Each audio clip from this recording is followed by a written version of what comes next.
Hello there and welcome to Life Beyond Scene, where curiosity slows down, strange stories are handled gently, and the unknown is allowed to sit beside us without making too much noise. Tonight, we are heading into a corner of southeastern Massachusetts, where the roads look ordinary, the trees look familiar, and the towns have the calm, lived-in feeling of old New England. There are houses with porch lights, small shops, school fields, traffic signals, quiet cemeteries, and stretches of forest where the afternoon sun can look perfectly harmless. And yet, for many years, people have looked at this same region and whispered that something about it feels different. This is the Bridgewater Triangle, a roughly 200 square mile area in Massachusetts that has become known for reports of unusual activity, from strange lights in the sky to ghost stories, creature sightings, odd sounds, unsettling roads, and legends that seem to cling to the land like damp leaves after rain. The name was popularized by New England cryptozoologist Loren Coleman, and the area is often described as one of the better-known paranormal regions in the northeastern United States. Now, before we go any further, it is worth taking a soft breath and saying this clearly. We are not here to prove that every story is true. We are not here to laugh at the people who tell them either. A place can be interesting without every account being solved. A witness can be sincere and still be mistaken. A swamp can make strange noises without needing a monster, though, of course, that is exactly the sort of thing a swamp would say if it were trying to hide one. So tonight, we will move carefully. We will take the reports as reports, the legends as legends, the history as history, and the land as something real beneath all of it. Because the Bridgewater Triangle is not only a collection of spooky tales. It is also a real place with wetlands, forests, rivers, roads, old settlement patterns, indigenous history, colonial conflict, animal habitats, weather, darkness, silence, and the very human habit of noticing patterns when we are tired, nervous, or alone. And perhaps that is why this subject fits so well here. Life Beyond Scene has always been interested in the space between what we know and what we wonder about, not in a loud way, not in a way that demands that every shadow be a ghost or every odd light be a visitor from somewhere else. More like the feeling of pausing beside a dark tree line and realizing that your mind is doing two things at once. One part of you is explaining. It is saying, probably wind, probably birds, probably a distant car, probably a branch moving in the corner of your eye. And another part of you is listening harder. It's saying, yes, probably. But what if not? That small what if is where tonight's journey begins. Before we step into the swamp roads and forest paths, I'd love to know where you are listening from tonight. Are you somewhere bright and busy, with traffic outside and a kettle clicking in the kitchen? Are you tucked away in a quiet room, with only the low sound of this voice, and maybe the hum of a fan nearby? Are you in New England yourself, close enough to know the smell of wet leaves and old stone walls? Or are you far away, hearing about this place for the first time, trying to picture a triangle that is not drawn in neon lights or warning signs, but in towns, woods, ponds, old roads, and stories? And if you're comfortable sharing it, what time is it for you right now? That seems like a fitting question for a video about a strange place. Because places change with the hour. A road at noon is not the same road at midnight. A forest in spring is not the same forest in late November.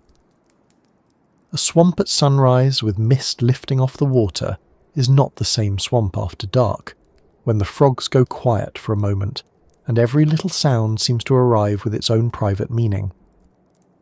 The Bridgewater Triangle is often said to include places such as Bridgewater, Easton, Raynham, Taunton, Rehoboth, Freetown, and nearby areas, depending on who is drawing the map. It is not a government boundary. There is no official sign where you enter it, no toll booth staffed by a pale man in a raincoat saying, "Welcome, please keep your headlights on, and avoid following any small glowing creatures into the underbrush. It is more of a folklore region, a zone of repeated stories, with its shape usually described by connecting places in southeastern Massachusetts that have gathered unusual reports over time. At the centre of much of the lore is Hockomock Swamp, one of the largest freshwater wetland systems in Massachusetts. The Hockomock Swamp area of critical environmental concern covers about 16,950 acres across several municipalities, including Bridgewater, Easton, Norton, Raynham, Taunton, and West Bridgewater. The state describes it as the largest vegetated freshwater wetland system in Massachusetts, and it serves as an important reservoir and headwater area connected to the Taunton River watershed. That is the grounded version, the practical version, the one with acreage, watershed information and official designations. It matters because real landscapes have real effects on people. Wetlands hold water. They shift with the seasons. They create fog. They shelter animals. They muffle sound in some places and carry it strangely in others. They can be hard to cross, easy to get turned around in, and full of movement that is not always easy to identify. A swamp does not need to be supernatural to feel powerful. It only needs to be itself. But then there is the other version of Hockomock Swamp. The version carried in local stories. The version people speak about when they mention odd lights, strange animals, uneasy feelings, and the old idea that some places are not merely empty land, but places that remember. Many accounts connect the swamp to indigenous history and to the deep past of the region, and that matters too. Long before the Bridgewater Triangle had a name in the modern paranormal writing, this land was known, used, crossed, and understood by native peoples. It was not an empty backdrop waiting for ghost stories. It was part of a lived world. That is important to keep in mind. Strange stories often become thin when they forget the people who were there first. A forest is not just a spooky forest. A rock is not just a haunted rock. A swamp is not just a dark shape on a map. These places can hold layers of human meaning. Some of those layers are sacred. Some are painful. Some are practical. Some have been changed by outsiders telling and retelling stories in ways that may not always be careful. So as we move through this subject, we will try to be respectful. We can talk about legends without treating living cultures like props. We can talk about fear without turning history into decoration. Even the name Hockomock is often repeated in paranormal discussions, with dramatic meanings attached to it. Some sources describe it as connected in local lore to spirits or unseen beings, while official state sources focus on the physical wetland itself. Because translations and folklore can become messy over time, especially when passed through colonial records, old books, documentaries and internet retellings, it is better not to rush into one simple meaning and act as if that solves everything. Names have histories. Stories have histories too. And sometimes the story of how a place got its reputation is almost as interesting as the reputation itself. The Bridgewater Triangle is a good example of that. It is not strange because one person saw one thing one night. It is strange because many kinds of stories have gathered there. Some are about the sky. People have reported lights moving in odd ways, silent objects, flashes, and aerial shapes that do not fit neatly into everyday expectations. Some are about the woods. There are accounts of large animals, hairy figures, giant birds, and creatures from regional folklore. Some are about roads and buildings, where witnesses have claimed to see apparitions, hear footsteps, feel watched, or notice something that made them leave faster than they arrived. Then there are the places with darker real histories, where crime, tragedy, illness, and fear have fed the area's reputation. Freetown Fall River State Forest, for example, is a real public forest of around 5,000 acres, with trails and recreational use, and it is also one of the locations often mentioned in discussions of the Bridgewater Triangle. The Massachusetts Department of Conservation and Recreation describes it as a 5,000-acre forest, with about 25 miles of trails and a Wampanoag reservation. That contrast is part of what makes the subject so interesting. A place can be public, mapped, maintained, and visited by families during the day, while still feeling completely different in the imagination after sunset. Anyone who has walked in the woods knows this. In daylight, a trail is a trail. At night, the same trail becomes a series of decisions. Every bend asks a question. Every branch looks briefly like a hand. A distant animal call arrives without a label, and suddenly the mind begins sorting the world into safe and not safe, known and unknown, path and not path. It is easy to say that strange stories come only from imagination, but imagination is not a small thing. It is one of the main ways humans survive. Our ancestors listened for movement in the dark because sometimes movement in the dark mattered. They noticed patterns because patterns could mean weather, predators, strangers, food, danger, or shelter. The modern mind still carries that equipment. Put it in a swamp at night, give it fog, old stories, low visibility, and a few sounds it cannot place, and it will begin doing what it was built to do. It will explain, it will warn, it will invent possibilities. Sometimes it will be wrong, sometimes it may notice something before the calm, reasonable part of us catches up. That does not make every legend real. It makes the experience real. And maybe that is the gentle doorway into tonight's topic. Why do so many strange things seem to happen here? The answer may not be one answer. It may be many answers layered together: geography, history, folklore, weather, wildlife, darkness, memory, rumour, fear, the power of a name, the power of a map, the way stories spread in small towns and then grow larger when outsiders arrive with cameras, notebooks, podcasts and flashlights. The way a person can walk into a place already knowing it is supposed to be strange and then notice every strange thing much more strongly than they would anywhere else. Think about that for a moment.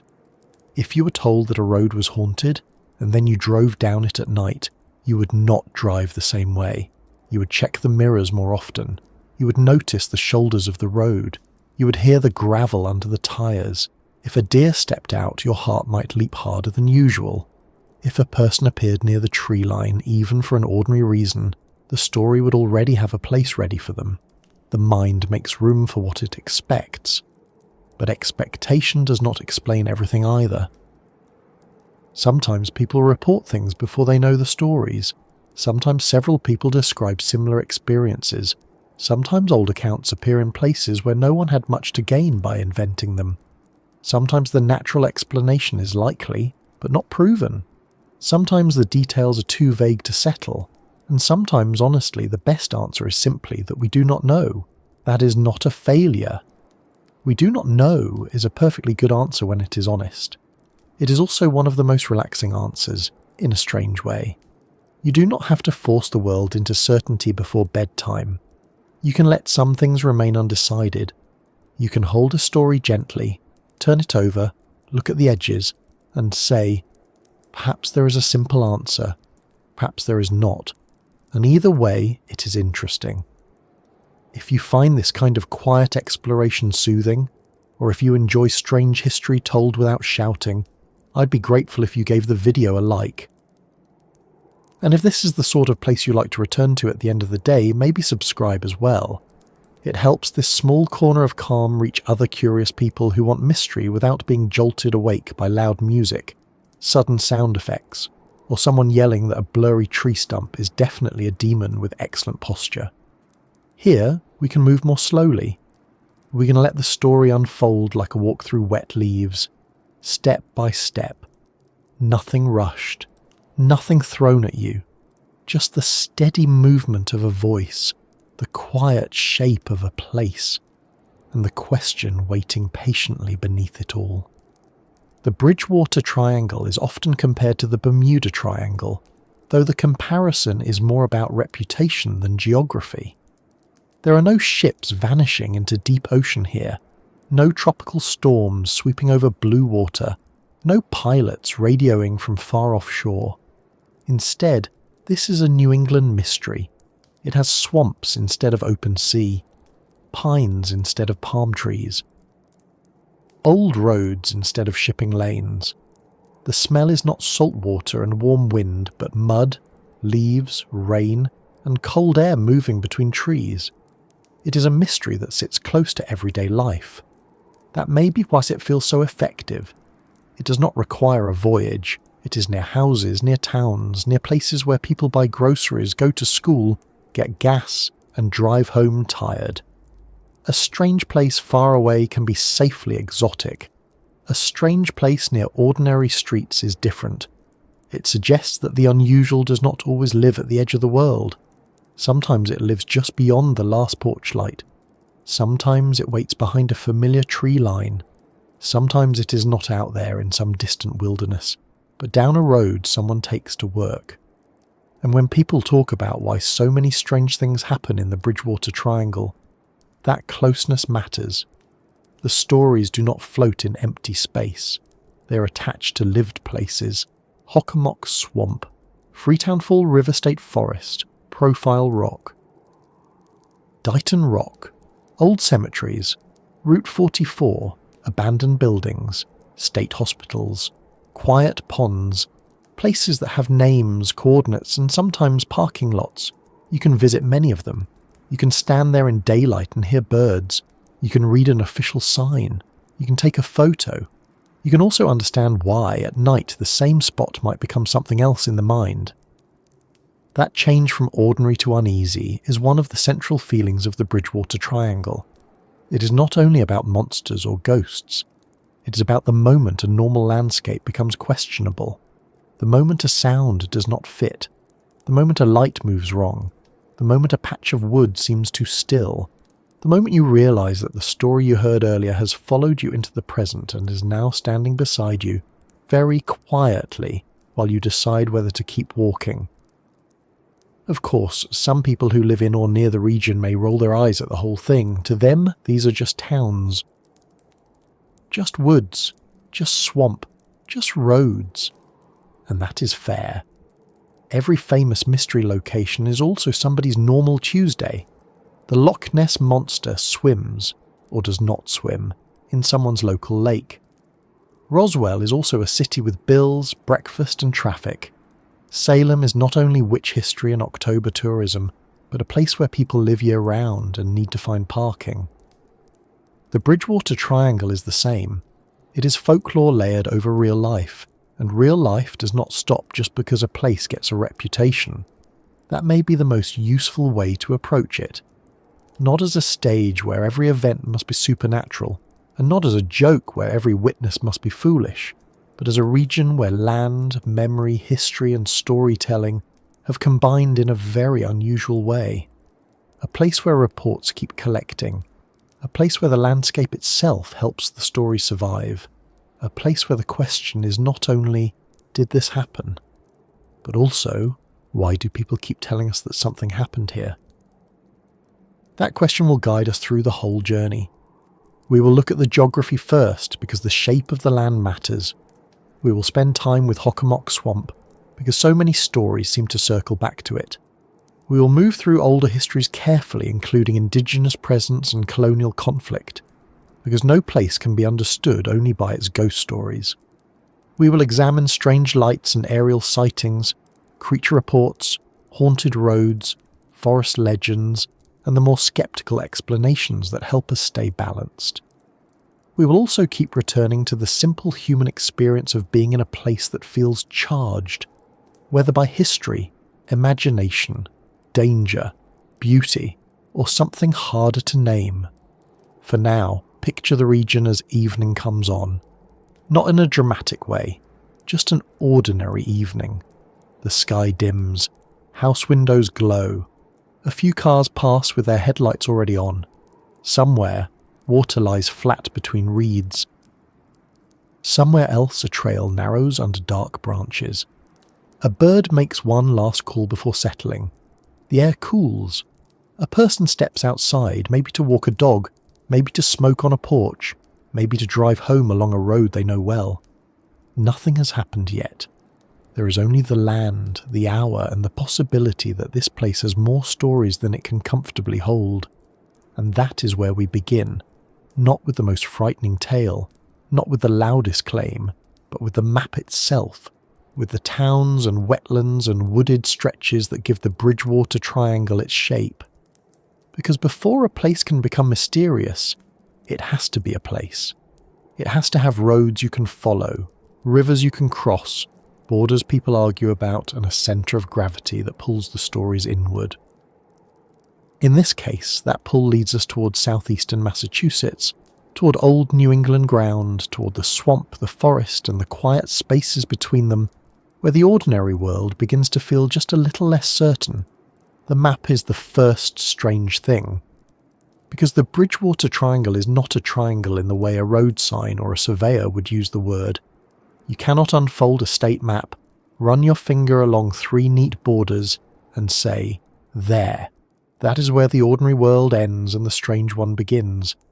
There is no painted line across the road, no official gate, no welcome sign with a little drawing of a UFO, a swamp monster, and a nervous raccoon holding a flashlight. It is a region built from towns, roads, wetlands, old reports, local memory, and the habit people have of connecting one strange story to another until a shape begins to appear. That shape is usually placed in southeastern Massachusetts, in and around the greater Bridgewater area. People often describe it as covering about 200 square miles, though the exact edges depend on who is telling the story. Some versions draw the corners around Abington, Rehoboth and Freetown. Others keep the focus tighter around Bridgewater, Easton, Raynham, Taunton and the surrounding towns. If you ask 10 people who have heard of it, you may get 10 slightly different maps. That might sound inconvenient, but it is actually part of why the legend works so well. A mystery with a fuzzy border can breathe. It can stretch a little. It can collect new stories without needing a zoning permit. At the centre of many versions sits Hockomock Swamp, a large wetland system spread across several towns. On an official map, it's a protected natural area with waterways, floodplains, marshes, red maple swamp, cedar bogs, wildlife habitat, and public access points. On a folklore map, it is something else as well. It becomes the dark middle of the region, the place people point to when they want to explain why the surrounding land feels unusual. It is not only a swamp in these stories, it is the weight in the middle of the triangle. It is the place that gives the whole map its centre. And that is worth noticing, because maps do more than tell us where things are. They tell us what to pay attention to. A regular road map shows highways, exits, rivers, town names, and maybe a small symbol for a park or a pond. A folklore map shows a different kind of geography. It marks the places where people saw something, heard something, feared something, lost something, or remembered something. A hill can become important because of a story. A road can become important because of repeated reports. A swamp can become important because it is large, old, difficult to cross, and easy to imagine as a hiding place for anything that does not wish to be found. The Bridgewater Triangle sits in a part of Massachusetts that does not look extreme at first glance. This is not a desert, not a mountain range, not a remote island far out at sea. It is a settled region with neighbourhoods, college buildings, shopping plazas, school buses, church steeples, conservation land, and people trying to get through traffic with a cup of coffee that is slightly too hot. That ordinary surface is part of the effect. The strange reports do not happen in a place completely removed from daily life. They happen near it, around it, between it. The weirdness, if we can use that soft little word, sits beside familiar things. A person might drive from one town to another without ever thinking they are passing through a famous mystery region. They may just be trying to reach an appointment. They may pass wetlands, low wooded areas, small ponds, old cemeteries, and long stretches of road where trees crowd close to the shoulder. Nothing may happen. Most of the time, nothing does. The traffic light changes, the radio plays, a squirrel makes a risky decision near the curb and somehow survives another day. life continues in its practical way. But a place does not need to be strange every minute to earn a reputation. It only needs enough stories, told often enough, in a landscape that feels ready to hold them. Think of the region as a loose collection of points. Bridgewater gives the name its anchor. Hockomock Swamp gives it its centre.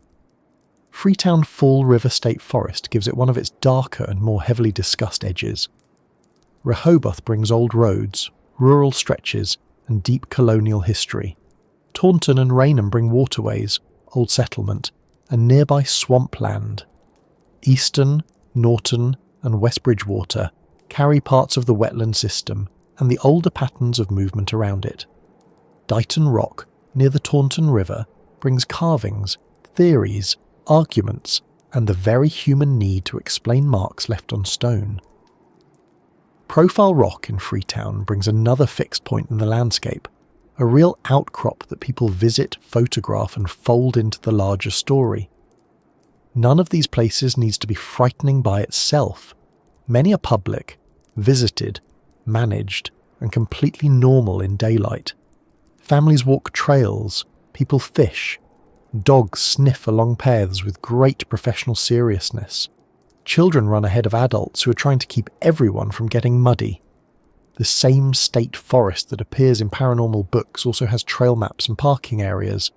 The same wetlands that appear in local legends are also important habitats and water systems. This double identity matters. It keeps the Bridgewater Triangle from becoming a cartoon.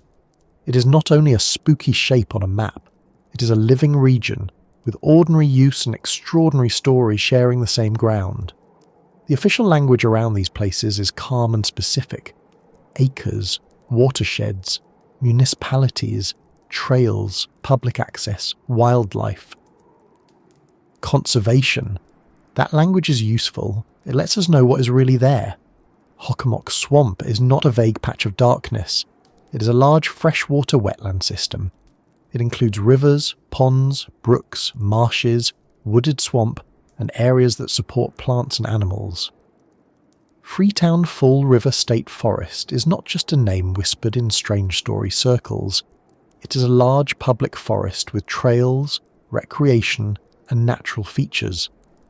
Dighton Rock State Park is not only a mystery site, it is a state park by the Taunton River with a museum connected to the famous carved stone. The folklore language is different. It is less interested in acreage and more interested in atmosphere.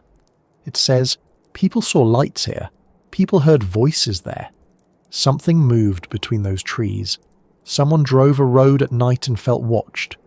A figure appeared, then vanished. A bird seemed too large. A creature crossed too quickly. A swamp sounded empty, then not empty at all. It is not the language of measurement, it is the language of experience. The Bridgewater Triangle exists where those two languages overlap. That overlap is one reason the map feels hard to settle. A scientific map asks for precise boundaries. A story map asks for connections.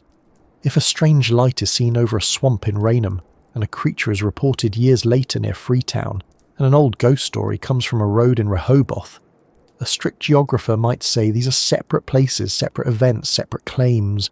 A storyteller sees a pattern forming. Not proof, perhaps, not a conclusion, but a pattern. And humans are very good at patterns, sometimes too good. We see faces in clouds, animals in shadows, messages in random noise, and meaning in coincidence. This is not a flaw so much as a feature that occasionally gets overexcited.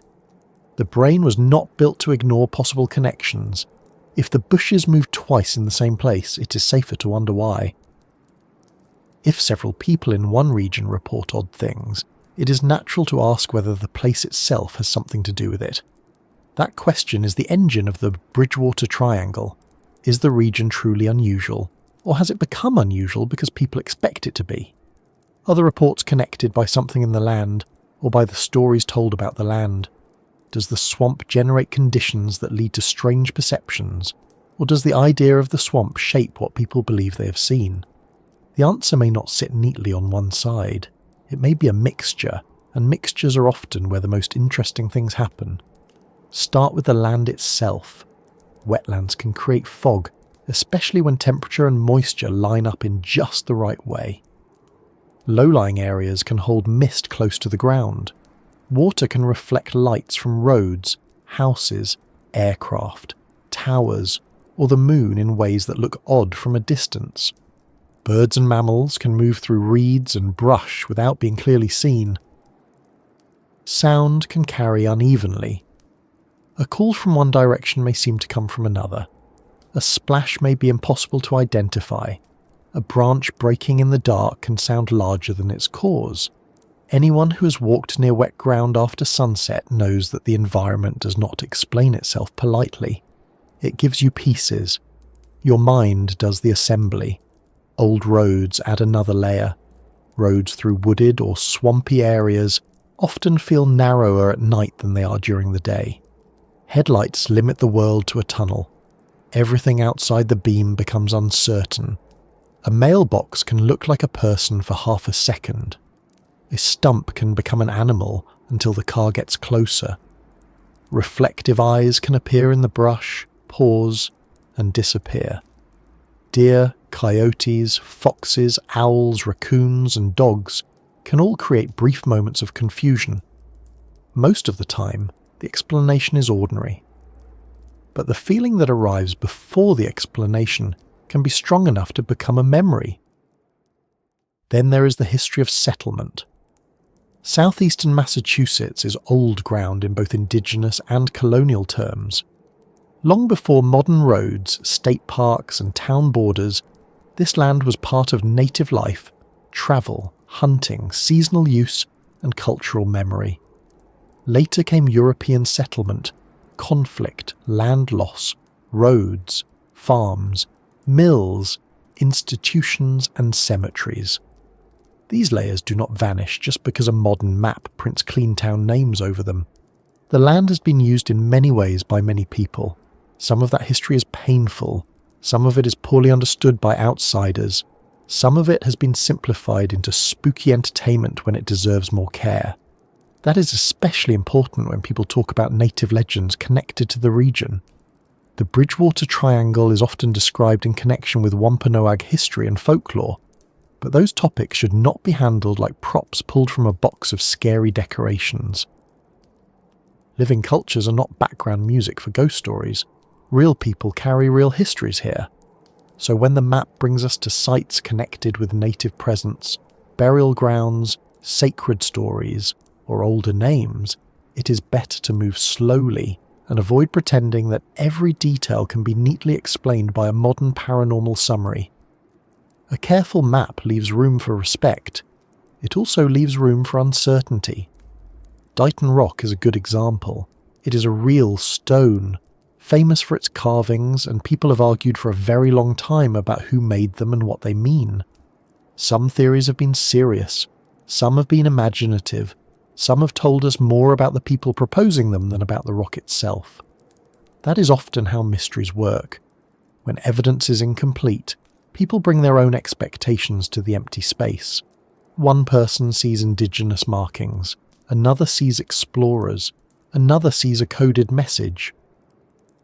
Another sees weathered lines that have become a mirror for human curiosity. The rock does not speak clearly enough to stop the argument, so the argument becomes part of the place. In a way, the entire Bridgewater Triangle works like that. The map has enough real features to hold attention, enough strange reports to create momentum, and enough uncertainty to keep people talking. It is not a single locked room mystery. It is more like a filing cabinet that someone forgot to organise. UFO sightings in one drawer, creature stories in another, ghost roads in another, swamp legends in another, historical trauma, animal misidentification, weather, rumour, local pride, scepticism, and late-night fear, all mixed in with the paperwork. No wonder the thing has a reputation. Even the file cabinet is probably haunted at that point, though in fairness, most old file cabinets sound haunted when you open them. The towns themselves add texture. Bridgewater has the name and the central association. Taunton brings the Taunton River and a long human history. Raynham and Easton sit close to parts of the swamp system. Norton and West Bridgewater connect to the wetlands spread. Rehoboth carries the feeling of older rural New England, with quiet roads and historic weight. Freetown brings the state forest, Profile rock, and many of the stories that have given the wider region its darker edge. These are not empty labels. Each place has its own identity, its own residents, its own ordinary life. But folklore is not always polite about town boundaries. It moves across them the way fog moves across a field. That movement matters because the triangle is less a fixed shape than a habit of attention. Once people know the name, they begin to place experiences inside it. A strange thing happens near the swamp, and it becomes a Bridgewater Triangle story. A light appears over a road miles away, and someone asks whether it belongs to the same pattern. A local legend that may once have stood on its own gets folded into the larger reputation.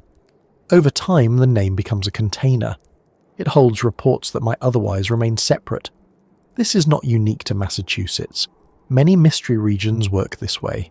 The Bermuda Triangle gathered ship and aircraft stories into a large oceanic pattern. Point Pleasant gathered Mothman sightings, lights, fear, tragedy, and local memory into one powerful legend. Skinwalker Ranch gathered reports of lights, animals, voices, injuries, and scientific investigation into a single modern mystery brand. A named region changes how stories behave. It gives people a place to put the unexplained. The Bridgewater Triangle does this on a New England scale, smaller than an ocean, less isolated than a ranch, more domestic than a desert. It is a mystery region close enough to highways and houses that someone could pass through it on the way to pick up milk. That makes it feel less grand, perhaps, but more personal. You do not have to cross the world to imagine it. You only have to imagine a wooded road after dark, a low wetland beyond the guardrail, and a feeling that the landscape has not finished telling you what it knows. There is also something about triangles themselves. A triangle is one of the simplest shapes humans can draw, but it has a way of feeling intentional. 3 points make a boundary. 3 points suggest containment. Once you say triangle, the mind begins looking for what is inside it. That may be part of why the term works so well. The name takes a messy spread of locations and makes it feel organised. It says, look here, within this shape. Something is happening here. Of course, the actual experience of the region is not that neat. A person driving through Bridgewater does not feel a geometric line under the tyres. A hiker in Freetown State Forest is not thinking about angles and square mileage. Someone looking across Hockomock Swamp at dusk is not checking whether the edge of the legend is correctly aligned with the town border. The map is useful from a distance. Up close, the place becomes local again. Mud, roots, signs, insects, water, stone walls, pine needles, traffic, trail markers, and the occasional person who forgot bug spray and is now deeply reconsidering every choice that brought them there. That local detail is where the stories get their strength. A vague haunted area is easy to dismiss. A specific road is harder. A specific swamp is harder. A specific rock, forest, pond, or old building gives the imagination something to hold. The Bridgewater Triangle is not frightening because it is huge. It is compelling because it is full of named places where ordinary geography and strange reputation meet. And once those places are named, people visit them differently. They arrive expecting atmosphere. They take photographs. They listen for sounds. They notice things they might ignore elsewhere. A shadow in any other forest is just a shadow. A shadow in a famous strange region becomes a candidate. A light in any other sky is probably a plane. A light over the Bridgewater Triangle gets a longer look. This is not foolish. It is human. Context changes perception. A creak in your own house during the day is nothing. The same creak after watching a ghost documentary becomes a small personal emergency. The challenge is to stay balanced. If we explain everything away too quickly, we miss why the place has mattered to so many people. If we believe everything too quickly, we lose touch with the real land beneath the stories. The better path is slower. We can admit that the region's geography helps create unusual experiences. We can admit that folklore helps shape interpretation. We can admit that some reports may be misidentified animals, aircraft, reflections, hoaxes, memory errors, or fear doing what fear does best, which is turn the volume up in a dark room. We can also admit that not every account can be neatly solved from a distance by someone comfortable in a chair, far from the swamp with a warm drink and absolutely no intention of going outside. That is the mood of this map. It is not a treasure map with one X marking the truth. It is a weather map of human experience showing where stories have gathered heavily over time. The pressure is strongest around Hockomock Swamp. The currents move toward Freetown, Bridgewater, Raynham, Taunton, Rehoboth, Easton, and the surrounding areas. Reports rise and fade, some become famous, others remain local. The whole thing shifts slightly depending on who is telling it, but the centre keeps pulling the eye back. So when we ask where the Bridgewater Triangle begins, the honest answer is not only on a map. It begins in the land, yes, in wetlands and rivers and old roads. It begins in the historical record, in real towns and real places. It begins in the work of writers and researchers who gathered reports under one name. But it also begins in the moment someone hears that name and looks at southeastern Massachusetts differently. A normal route becomes part of a pattern. A swamp becomes a centre. A forest becomes a threshold. A road becomes a place where something might cross. From there, the region stops being just a collection of towns and becomes a story you can drive through. And the closer that story moves toward Hockomock Swamp, the more it seems to deepen. The map may be uncertain at the edges, but its middle is harder to ignore. There, the roads bend around wet ground, the trees press close in places, the water holds the sky in broken pieces, and the official language of conservation begins to share space with the older language of warning, memory and rumour. To understand why the Bridgewater Triangle has held people's attention for so long, we have to move toward that wet centre, where the landscape itself starts doing some of the storytelling. At the centre of the Bridgewater Triangle sits Hockomock Swamp, and it does not need to shout for attention. It does not rise like a mountain or announce itself like a ruined castle on a hill. It does not have one dramatic entrance where the road suddenly bends, the sky darkens, and a crow lands on a signpost as if it has been hired by the local tourism board. It is quieter than that. It spreads, it seeps, it waits in low ground, in tree cover, in wet soil, in water that catches the light only when it wants to. It is the kind of place that can be beside you before you fully realise you have reached it. Officially, Hockomock Swamp is part of a large area of critical environmental concern in southeastern Massachusetts. The protected area covers about 16,950 acres across Bridgewater, Easton, Norton, Raynham, Taunton and West Bridgewater, and Massachusetts describes it as the largest vegetated freshwater wetland system in the state. It is connected to the Taunton watershed, acts as a large natural reservoir, and serves as headwaters for the town river, which flows into the Taunton River. That is the practical description, and it matters. It tells us that the swamp is not just a spooky word placed on a map for atmosphere. It is a real, functioning wetland system. It holds water, it supports wildlife, it affects nearby towns, it stores and releases moisture, feeds waterways, and gives shelter to plants and animals that need exactly this kind of messy, saturated, complicated place. Swamps are often treated in stories like wasted land, places to avoid, places that are neither solid nor open, neither fully water nor fully earth. But ecologically they are busy, living systems. They are not empty at all. They are crowded with processes. They are full of work, and perhaps that is the first reason Hockomock feels so important to the Bridgewater Triangle. It is difficult to simplify. A field is easy for the eye to cross. A road tells you where to go. A town square has buildings, corners, signs, and familiar human order, but a swamp resists straight lines. It breaks up movement. It hides distance. It changes with rain, season, temperature, and light. What looks passable in one month may be flooded in another.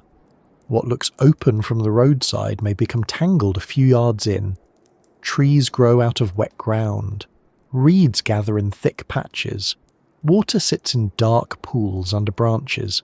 The whole place seems to say, very politely, that it will not be arranged for your convenience. That is not supernatural. That is geography. But geography can shape feeling. Imagine standing near the edge of the swamp in late afternoon. The day is not over, but it's beginning to loosen its grip. The light is lower. The wet ground reflects pieces of sky between the trees. Insects move in small clouds. A bird call sounds from somewhere you cannot see. A branch shifts, maybe from wind, maybe from a squirrel, maybe from something larger, though probably not the swamp's assistant manager coming to ask whether you have filled out the correct form. You listen. The sound does not repeat. The silence after it feels slightly larger than the sound itself. This is the kind of environment where the mind starts filling gaps. It has to. Human perception works by making educated guesses. We do not receive the world as a perfect recording. We receive fragments, edges, movements, contrasts, changes in sound, and then the brain assembles a useful version quickly enough to keep us alive and mostly on schedule. In a clean, well-lit room, that system feels reliable. In a wetland at dusk, it has less to work with. The light is uneven. The ground is broken.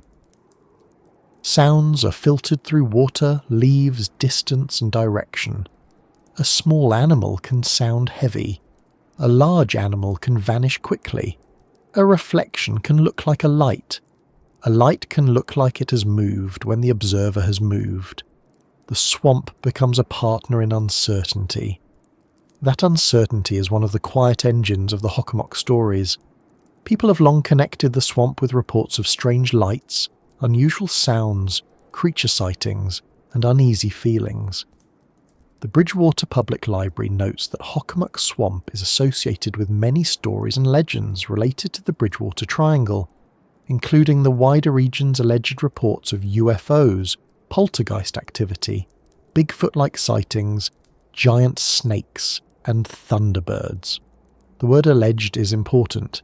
It keeps us steady. We are not saying that every account is confirmed. We are saying that the accounts exist, that they are part of the local reputation, and that the swamp has become the place many people return to when they try to understand why the Bridgewater Triangle feels different.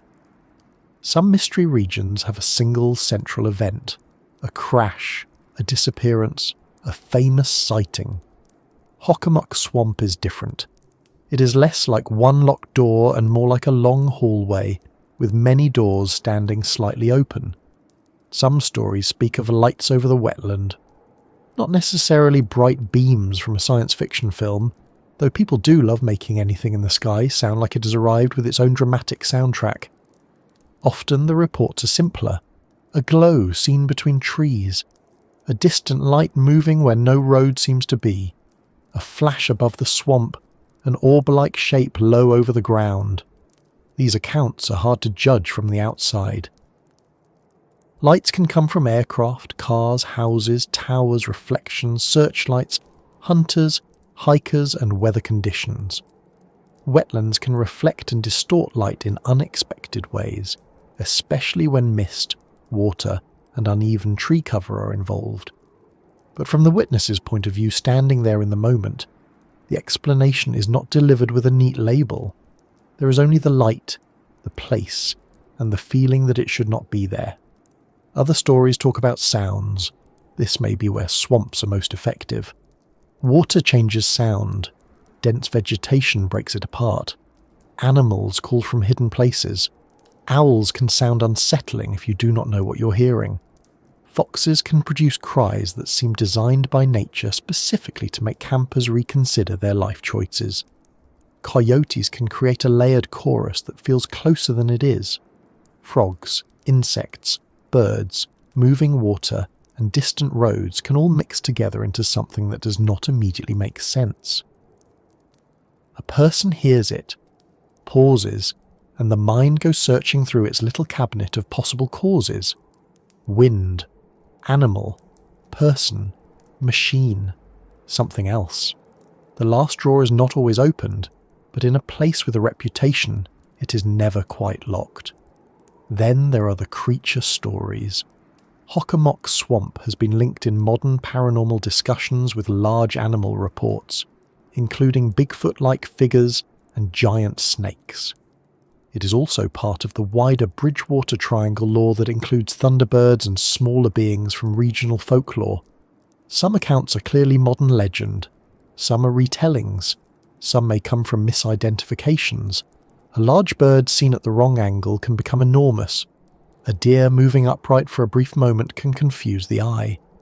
A black bear, while not common in every part of southeastern Massachusetts, is no longer impossible in many parts of the state. And even an ordinary animal can look extraordinary when seen for 2 seconds through brush.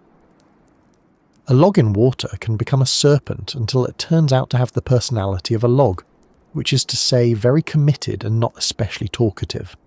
But again, the point is not that every report must be accepted exactly as told. The point is that the swamp provides the right conditions for reports to form.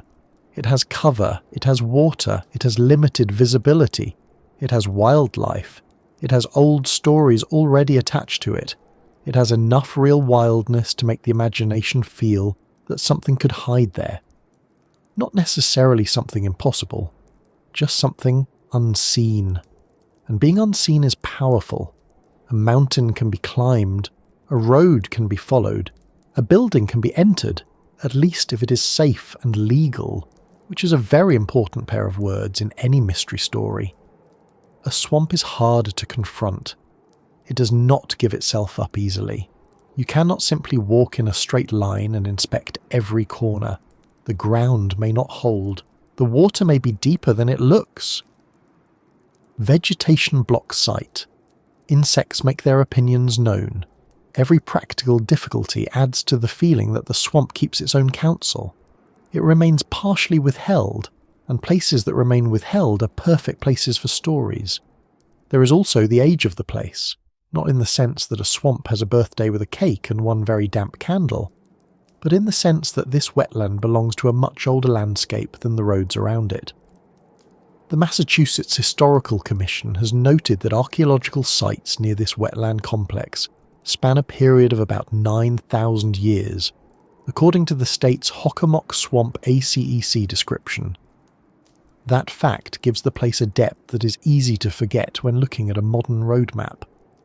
9,000 years is longer than most of us can comfortably imagine.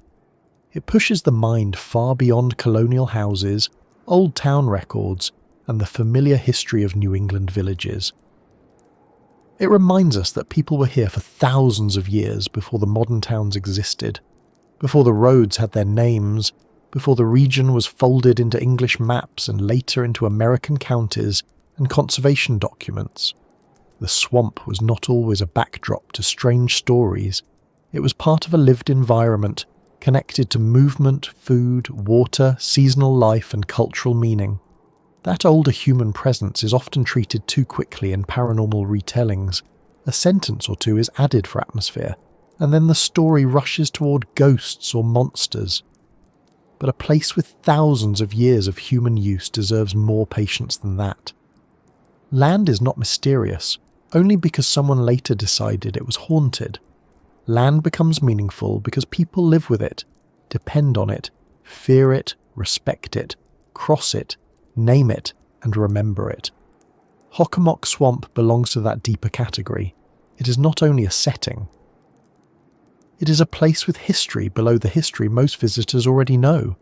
This is where the Bridgewater Triangle begins to feel less like a pile of odd reports and more like a layered region. The modern stories sit on top. Strange lights, creature sightings, haunted roads, unexplained sounds. Beneath that are local legends, older place names, community memory, and accounts passed between residents, writers, investigators, and curious visitors. Beneath that are the physical realities of the swamp itself: water, trees, soil, wildlife, fog. And beneath that are older histories of human presence, including indigenous histories that should not be reduced to spooky decoration. When people say that Hockomock is the heart of the Bridgewater Triangle, they may mean it in several ways at once. It is geographically central to many versions of the region. It is symbolically central because the swamp feels like the kind of place where mystery could gather. It is emotionally central because so many stories return to it. And it is physically central because wetlands really do shape the land around them. They affect roads, settlement, water movement, wildlife patterns, and where people can easily go. That last point sounds practical, but it matters deeply. Human beings build around difficult landscapes. We make roads where roads can go. We place houses where the ground is stable. We avoid certain low areas, drain others, cross some with bridges, and leave some partially wild because they resist complete control. Over time, these decisions create pockets of less developed land near developed places. That is exactly the kind of edge where strange stories often thrive, not in untouched wilderness far beyond human reach, and not in fully urban space, but along the seam between human order and land that still does what it wants. Hockomock Swamp is a seam like that. It sits near towns but is not town. It is managed and protected but not tamed in the way a park lawn is tamed. It has public access, but it also has areas where the land is not easy to read. The Hockomock Swamp Wildlife Management Area includes more than 6,000 acres across the same general set of towns, with habitats described by Massachusetts as variable wetlands, marshes, cattails, red maple areas, Atlantic white cedar bogs and swamps, acidic fens, and uplands with farmland, hardwood, pine and hemlock. That variety matters because it means the swamp is not one repeated scene. It is not just endless dark water and identical trees. It changes from parcel to parcel. One area may feel open and marshy, another may be wooded and close, another may have cedar bogs, another wet thickets, another nearby upland fields. For a person moving through or around it, the sense of place can shift quickly. The land can feel like it is changing its mind. And when a place changes its mind often enough, people begin to feel that it has one. There is a calmer way to say the same thing. Hockomock Swamp has ecological complexity. But in the language of experience, complexity often becomes mood. A simple landscape gives simple cues. A complex landscape gives mixed cues. Open here, closed there, dry here, wet there, bright here, dim there, sound clear here, sound muffled there. This unevenness can make a walk feel longer, stranger, and more difficult to organise in memory. Later, when someone tries to describe what happened, the place may feel larger than it was. The trail may feel darker. The sound may feel farther from any known source. The story grows because the memory itself has grown around uncertainty. This does not mean people are inventing things. Memory is not a camera. It is more like a careful but nervous editor working with incomplete footage. It keeps the strongest details, fills the gaps with context, and sometimes adds emotional lighting. In a place like Hockomock, the emotional lighting is already installed. That is why the swamp is so effective as the quiet heart of the strange. It does not need constant dramatic events. It only needs to remain difficult, old, partially hidden, and already known as a place where unusual things have been reported. Once that reputation is in place, every visit becomes slightly loaded. A bird call is not only a bird call, it is a bird call in Hockomock Swamp. A light is not only a light, it is a light over the centre of the Bridgewater Triangle. A sudden feeling of being watched is not only a feeling, it is a feeling in a place where people have told stories about being watched for years. The reputation becomes part of the environment. That can sound skeptical, but it is not dismissive. Reputations are real forces. They change behaviour. They alter attention. They influence what people notice, remember, share, and fear. A haunted house and an ordinary house may make the same noises, but the haunted house gets better reviews from the nervous system. A swamp with no legend is wetland. A swamp with centuries of human meaning, local stories, strange reports, and a place inside a famous triangle becomes something more complicated. It becomes wetland plus expectation, water plus memory, trees plus rumour, mud plus a very persistent feeling that one should probably not wander off without a plan. And there is another reason the swamp matters. It gives the Bridgewater Triangle a natural explanation and a supernatural suggestion at the same time. For the skeptic, Hockomock offers fog, animals, reflections, difficult terrain, old stories and human perception under low visibility conditions. That is plenty to explain many reports. For the believer, the same features make it seem like the perfect hiding place for things that do not fit ordinary categories. The swamp can support both readings without changing a leaf. It simply sits there and lets us argue. That may be the most unsettling thing about certain landscapes. They do not answer back. People bring theories, cameras, instruments, flashlights, notebooks, and opinions. The swamp brings mosquitoes, water, trees, and patience. Someone arrives hoping to prove a haunting. Someone else arrives hoping to debunk it. Someone else arrives only to walk, fish, hunt, paddle, or watch birds. The swamp treats them all about the same. It does not perform on command. It does not explain itself. It does not care whether a podcast episode needs a satisfying ending by Thursday. This quiet refusal can make a place feel even stranger. A mystery that gives too much away stops being a mystery. Hockomock gives just enough. It gives atmosphere. It gives difficult access. It gives old human presence. It gives animal life and wetland effects. It gives local lore. It gives the feeling that whatever answer you prefer, another answer might still be waiting behind the reeds. And so people return to it, physically or in imagination. They tell the stories again. They place new reports beside old ones. They ask why this swamp, why this region, why this particular patch of southeastern Massachusetts seems to attract so much unusual attention. The answer may begin with the simple fact that Hockomock is large, old, wet, complex and hard to see through. But it does not end there, because once a landscape is linked to memory and fear, it becomes more than its physical features. It becomes part of a cultural pattern, a place people use to think about the unknown. That is something swamps have done for a very long time. In many parts of the world, wetlands have gathered stories because they sit between categories. They are not firm land and not open water. They preserve things and hide things. They can be fertile and dangerous. They can feed communities and trap the careless. They can look peaceful while being difficult to cross. A swamp is a borderland you can stand inside. That makes it useful for folklore, because folklore often lives where boundaries blur.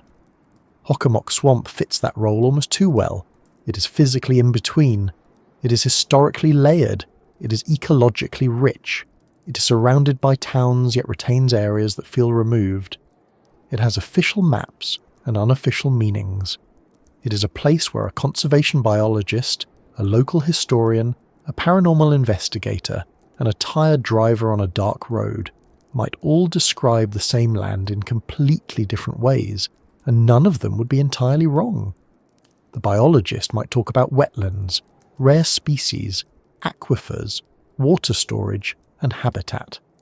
The historian might talk about archaeological significance, indigenous presence, colonial settlement, and changing land use. The investigator might talk about lights, sightings, legends, and patterns. The driver might simply say, "I do not know what I saw, but I did not like how it felt." That last sentence may be the beginning of more strange stories than we realize. I do not know what I saw. I did not like how it felt. It is honest. It is human.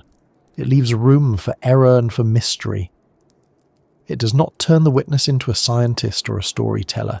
It turns them into a person trying to describe a moment that did not fit neatly into the day.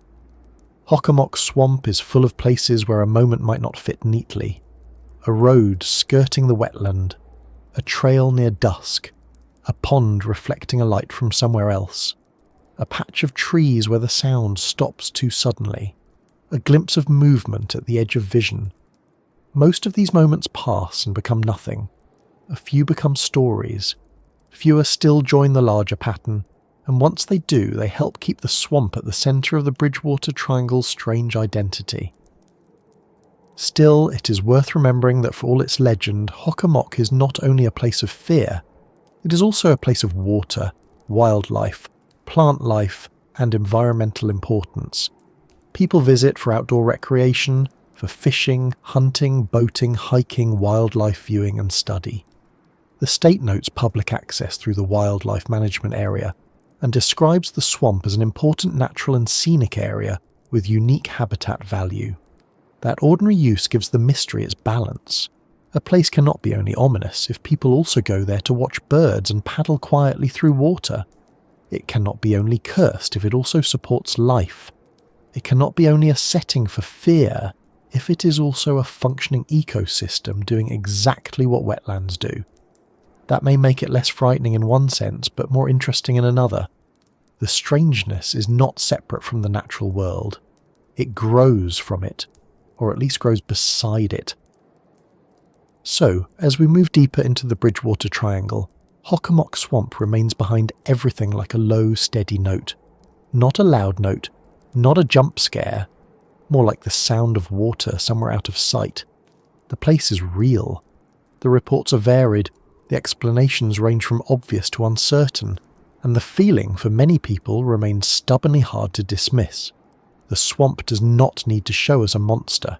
It does not need to send lights into the sky or footsteps through the brush. It only needs to hold its ground, wet and wooded and old, while people keep trying to understand why the stories gather there. And the more we look at it, the more the question changes. It is no longer only, what strange things have happened in Hockomock Swamp? It becomes, what kind of place allows strange stories to survive for so long? To answer that, we have to step beyond the modern map and listen carefully to the older layers of the region. Not only the reports collected in recent decades, not only the paranormal label placed over the towns, but the deeper human memory of the land itself. Because before anyone called it the Bridgewater Triangle, before investigators and documentaries and late-night discussions, this was old land, known by people whose relationship with it reached far back into time. And some of the most powerful stories begin there, not with a flashlight in the woods, but with memory, loss, names, and the uneasy feeling that certain places are never as empty as they look. Before the lights in the sky, before the creature reports, before the roadside apparitions and late-night accounts, there is the older layer of the Bridgewater Triangle. It is easy to begin with the strange things because strange things are shiny in the mind. A glowing shape over the trees gets attention. A shadow crossing a road gets attention. A large bird where no large bird should be gets attention. But places do not become mysterious only because of what people say they saw last year, or 10 years ago, or one uneasy night while driving home. Some places feel heavy because the stories are resting on much older ground. The land around Hockomock Swamp and the wider Bridgewater Triangle was not empty before it became a mystery region. That needs to be said plainly. It was not a blank space waiting for a ghost story to arrive with a flashlight and a nervous soundtrack. It was homeland, travel route, hunting ground, fishing ground, wetland, boundary, resource, shelter and memory. Long before the towns had their present names, before colonial roads cut across the region, before state forests and park signs and local legends were gathered into one famous triangle, people knew this land in practical and meaningful ways. Massachusetts records note that archaeological sites near the Hockomock Swamp wetland complex span about 9,000 years. That is not a small detail. That is not a decorative line to make the swamp sound old and impressive. It means that human presence in this area reaches so far back that the modern paranormal reputation is only a thin top layer. Beneath it are thousands of years of lives, seasons, fires, tools, paths, families, changes, losses and returns. If you stand near the swamp today, with a road behind you and a phone in your pocket, you are standing near a place that has been part of human experience for longer than most of us can easily picture. 9,000 years is difficult to hold in the mind. We can say the number, but the number stays neat and small in the mouth. The reality is not small. It is morning after morning before written records here. It is generations born into a landscape they knew by water, tree, animal, weather and path. It is people noticing when the fish moved, when the berries came in, when birds passed overhead, when the cold settled, when the wet ground became dangerous, when a crossing was safe, when a place was better left alone. It is the long experience of a land that was not strange because someone later named it strange, but known because people lived with it closely. That closeness matters. Modern visitors often meet the swamp as an atmosphere, a place of mist, shadows and rumours. Earlier people met it as part of a world that had to be understood. A wetland could provide food and materials. It could also block movement, hide hazards, and demand attention. A person who knew the land well would not treat it like a vague haunted backdrop. They would know its uses, its dangers, its seasonal changes, and perhaps its stories too. The practical and the spiritual were not always separate categories. In the way modern thinking often tries to make them, a place could be useful and powerful. It could feed you and warn you. It could be crossed, respected, remembered, and avoided in different ways at different times. That is why we have to be careful when modern accounts talk about spirits connected with the Bridgewater Triangle. It is tempting, especially in paranormal storytelling, to reach into indigenous history and pull out a single dramatic phrase, a single legend, a single name, and use it to make the landscape feel more frightening. But that is too easy, and it is not very respectful. Living cultures are not props.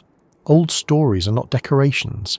A name connected to a place may have layers of meaning, and translations pass through English writers, local rumour, and modern paranormal books can become simplified or distorted.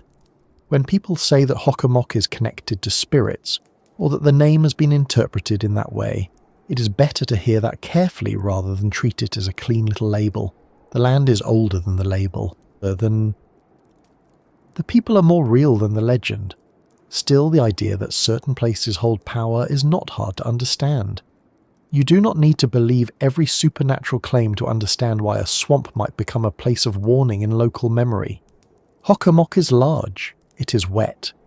It is difficult to cross. It changes with weather. It conceals more than it reveals.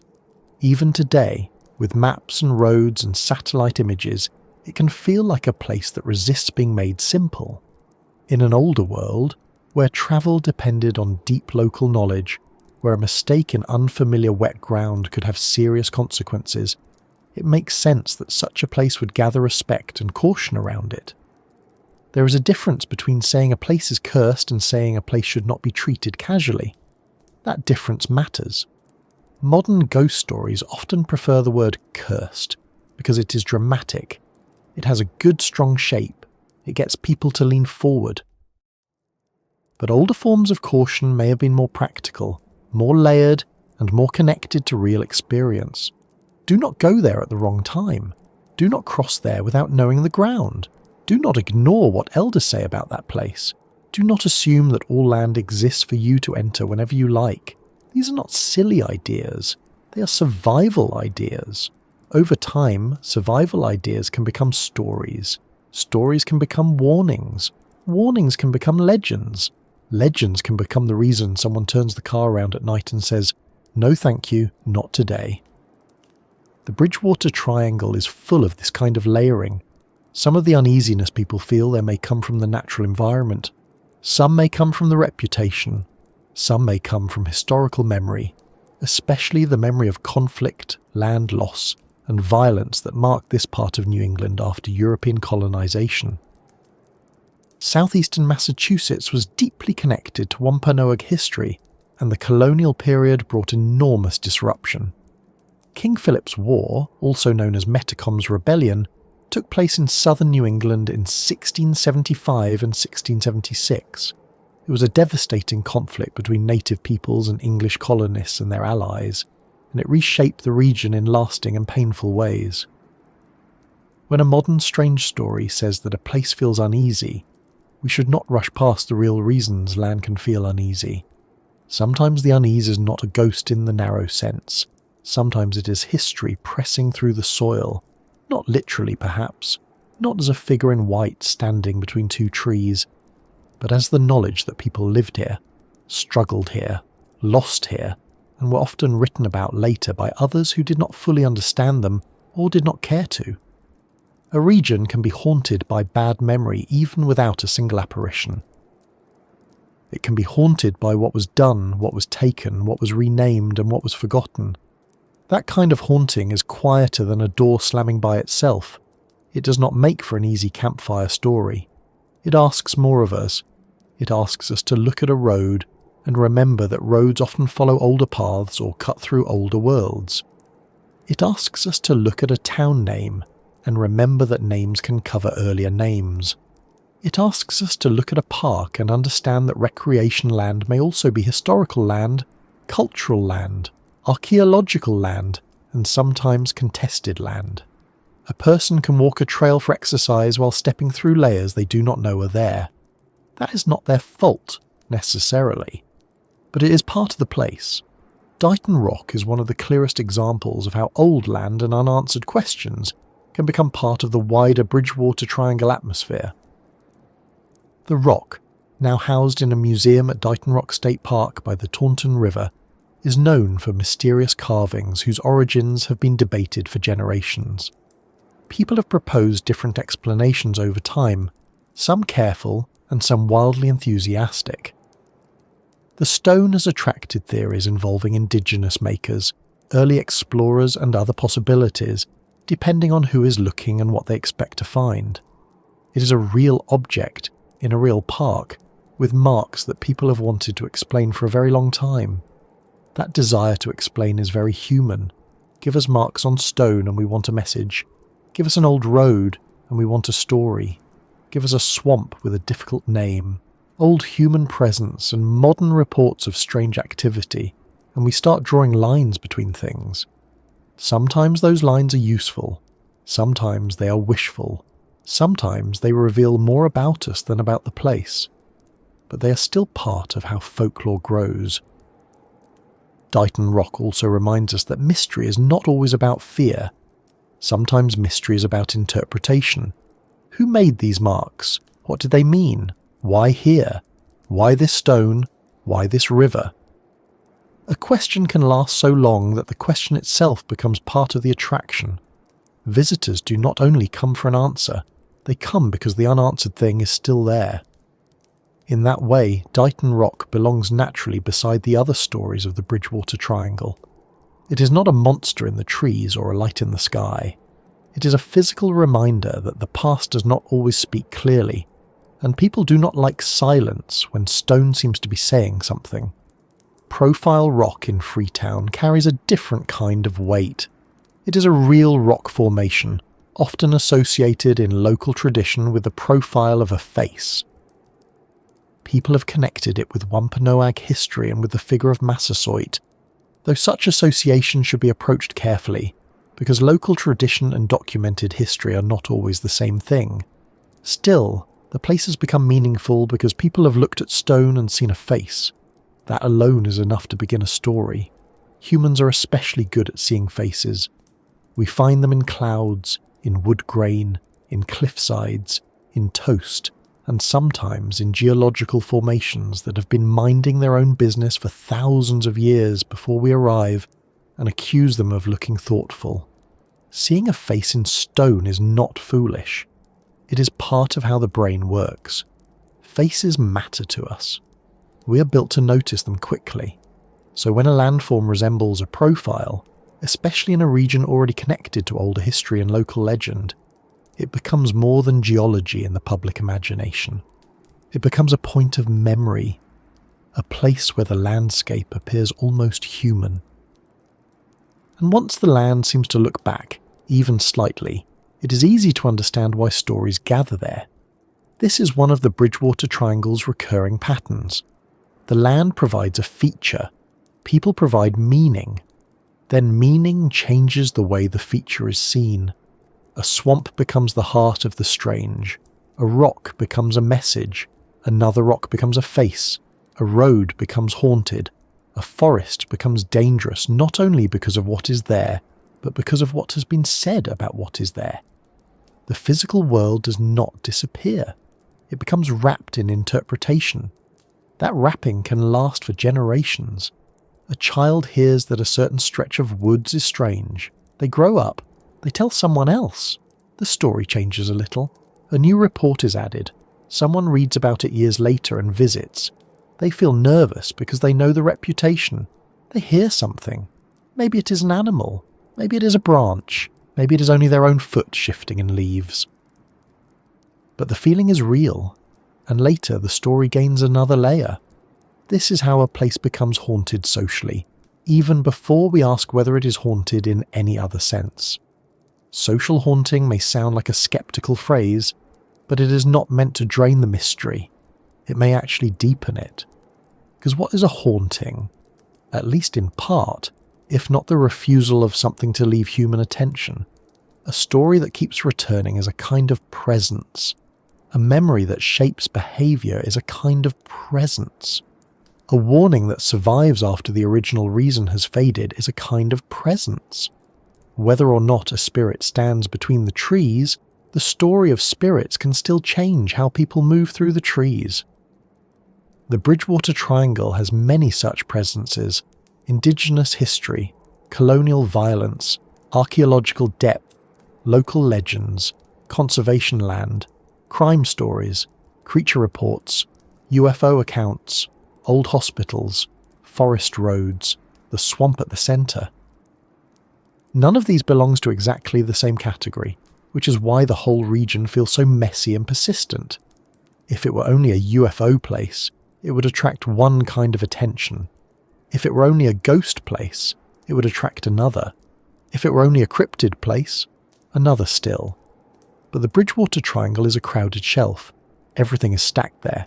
Lights, spirits, stones, swamps, animals, war, rumour, memory. That crowding gives it power. It also makes the region difficult to discuss responsibly. When a mystery location includes indigenous history, there is always a risk of turning real historical pain into spooky atmosphere.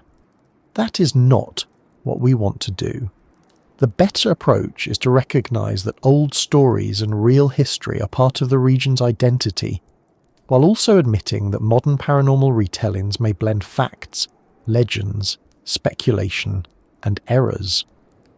We can say that the area has deep indigenous significance. We can say that archaeological evidence shows long human presence. We can say that King Philip's War brought severe trauma to southern New England. We can say that modern stories often connect the region to spirits and unsettled ground. But we do not need to pretend that every eerie feeling is proof of an ancient curse. History is powerful enough without forcing it to wear a costume. There is a quieter explanation for why troubled histories often become haunted landscapes. People need ways to talk about what cannot be repaired. A ghost story can become a container for grief. A legend can hold fear that is too old or too complicated to state directly. A cursed road may be easier to discuss than the violence, displacement, or neglect that shaped the land around it. A swamp said to hold spirits may be a way of saying that the place has never felt ordinary, that the past there has never fully settled, that people sense something unresolved even if they cannot name it. Of course, skeptics will say that this is psychology and culture, not evidence of the paranormal. They may be right, but psychology and culture are not small things. They are how human beings live in places. A landscape without human meaning is just terrain. A landscape with human meaning becomes home, boundary, shrine, warning, memory, or fear. The Bridgewater Triangle is not just terrain. It is a place where meaning has collected thickly, sometimes too thickly, thick enough that even ordinary events can seem to move through it more slowly. A bird flies over an ordinary field, and it is just a bird. A bird flies over a region known for thunderbird reports, and someone looks twice. A light appears over an ordinary road, and it is likely an aircraft. A light appears over a swamp tied to decades of stories, and the witness may remember it forever. A person feels uneasy in an ordinary forest and blames the dark. A person feels uneasy in Freetown or near Hockomock and wonders whether the place itself is responsible. The reputation does not create every experience, but it changes the frame around each one, and frames matter. Put a painting in a museum and people stand quietly in front of it. Put the same painting in a storage room and someone may barely glance at it. The object is the same, but the frame tells us how to behave. The Bridgewater Triangle is a frame placed over southeastern Massachusetts. It tells people, notice this, listen here, remember what happened before, consider that the strange may belong to this place. That frame may lead to exaggeration, yes. It may also preserve local stories that would otherwise vanish. There is a tenderness in that, even when the stories are unsettling. People tell stories because they do not want certain things to disappear. They tell stories about strange lights because the moment frightened them. They tell stories about spirits because they feel the past is near. They tell stories about old rocks because stone seems more permanent than people. They tell stories about swamps because swamps keep secrets better than open fields. They tell stories about uneasy ground because sometimes the ground really is uneasy in memory, even when it sits still beneath the feet. As night deepens over the Bridgewater Triangle, the older layer does not announce itself. It does not step forward with a speech. It remains in names, in rivers, in stone, in stories people argue over, in protected land, in archaeological records, in the long human presence around Hockomock Swamp, and in the painful history of a region changed by colonization and war. The modern mystery sits on top of that, but it does not erase it. If anything, the modern mystery keeps circling back to it, trying to explain why the place feels charged. Maybe that charge comes from the environment, maybe it comes from memory. Maybe it comes from the stories we have inherited and the stories we keep adding. Maybe it comes from the fact that land used by people for thousands of years is never just scenery, no matter how casually we pass through it. Or maybe, as some people believe, there are presences attached to certain places, and the Bridgewater Triangle has more than its share. We do not have to settle that tonight. It is enough to understand that the strange reputation did not grow from nowhere. The triangle begins to look different when seen this way, not as a spooky attraction drawn over a map, but as old land carrying many kinds of memory. Some remembered clearly, some misunderstood, some recorded in museums and state documents, some carried in local talk, some turned into legends because legends are what people make when facts are incomplete, but feelings remain strong. The swamp, the rocks, the roads and the forests become less like separate mystery sites and more like parts of a long conversation between place and people, and once that conversation is underway, the sky above the region begins to matter too. Because not all of the Bridgewater Triangle stories stay close to the ground. Some rise above the trees, above the wetland mist, above the dark roofs and quiet roads. People have reported lights where they did not expect lights, movements that seemed wrong, glows that hovered or vanished, and objects that turned an ordinary night sky into another kind of question. After old land and older stories, the attention tilts upward, toward the strange things people say they have seen over the trees. After the older stories, the attention naturally lifts. The land gives us swamps, rocks, roads, and old memory, but the Bridgewater Triangle has never kept all of its strangeness close to the ground. Some of its stories rise into the air, above the tree line, above the dark water, above the roof lines of ordinary houses, and into the kind of night sky that makes people stop walking without quite knowing why.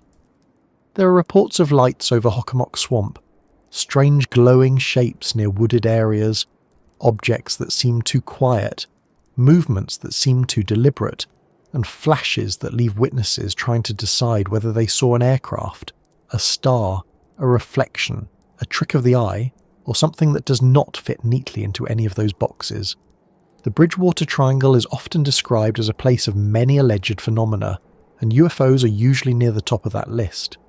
They sit beside the ghost stories, the creature stories, the old legends, and the reports of strange activity in forests and along roads. The Bridgewater Public Library's overview of the region describes the triangle as an area of about 200 square miles associated with alleged paranormal phenomena ranging from UFOs to poltergeist activity, Bigfoot-like sightings, giant snakes, and thunderbirds. That wording is useful because it keeps the claims in the right place. These are reports. They are part of the folklore and reputation of the region. They are not all confirmed events. They are not all hoaxes either. They are stories people have told after seeing something they could not easily explain.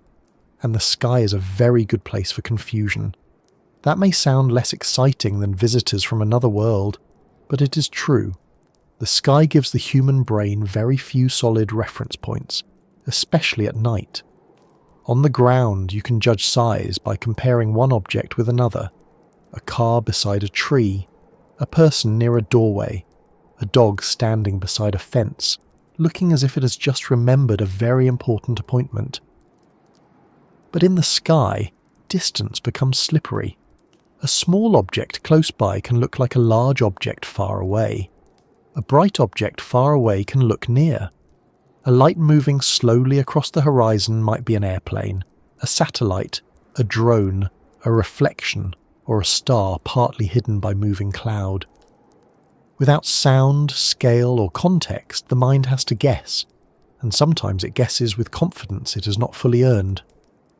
Imagine standing near the edge of Hockomock Swamp late at night. The trees are dark enough that they have become a single uneven wall. The wet ground catches occasional glints from distant lights.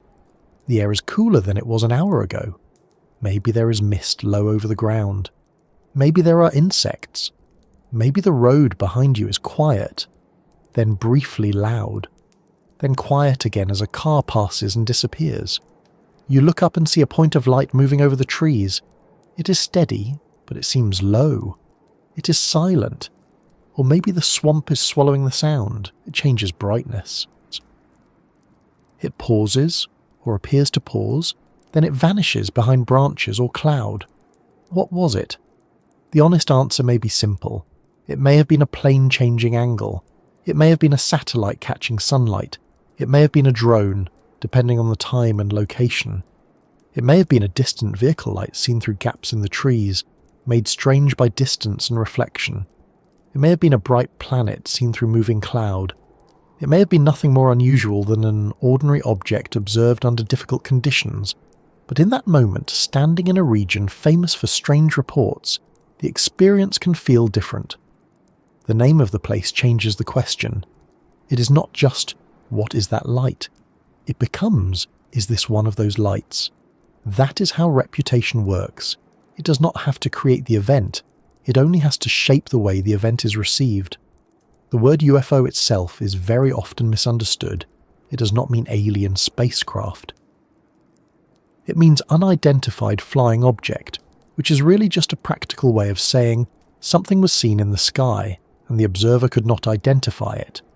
That can include many ordinary things: aircraft, balloons, drones, satellites, meteors, atmospheric effects, birds reflecting light, even paper lanterns, which have a special talent for causing brief neighbourhood panic while looking far more mysterious than any floating paper object has a right to look. A UFO is a question, not an answer.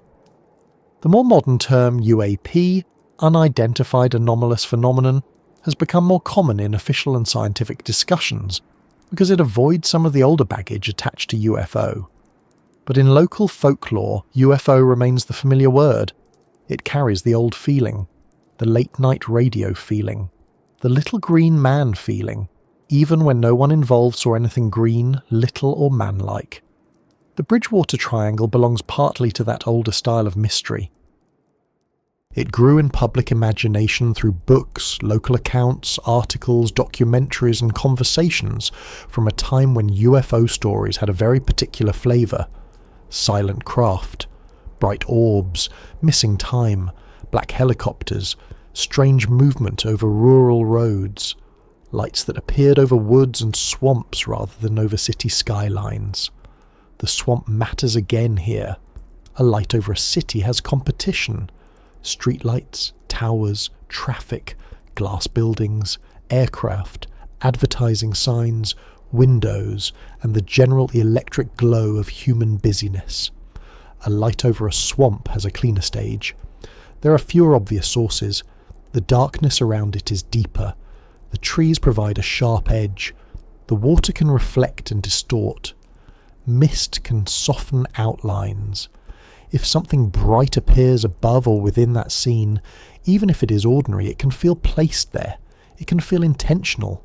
That feeling is powerful. Many reports connected to mystery regions describe lights not as machines, but as orbs. That word is interesting because it makes the light feel almost alive without saying exactly what it is.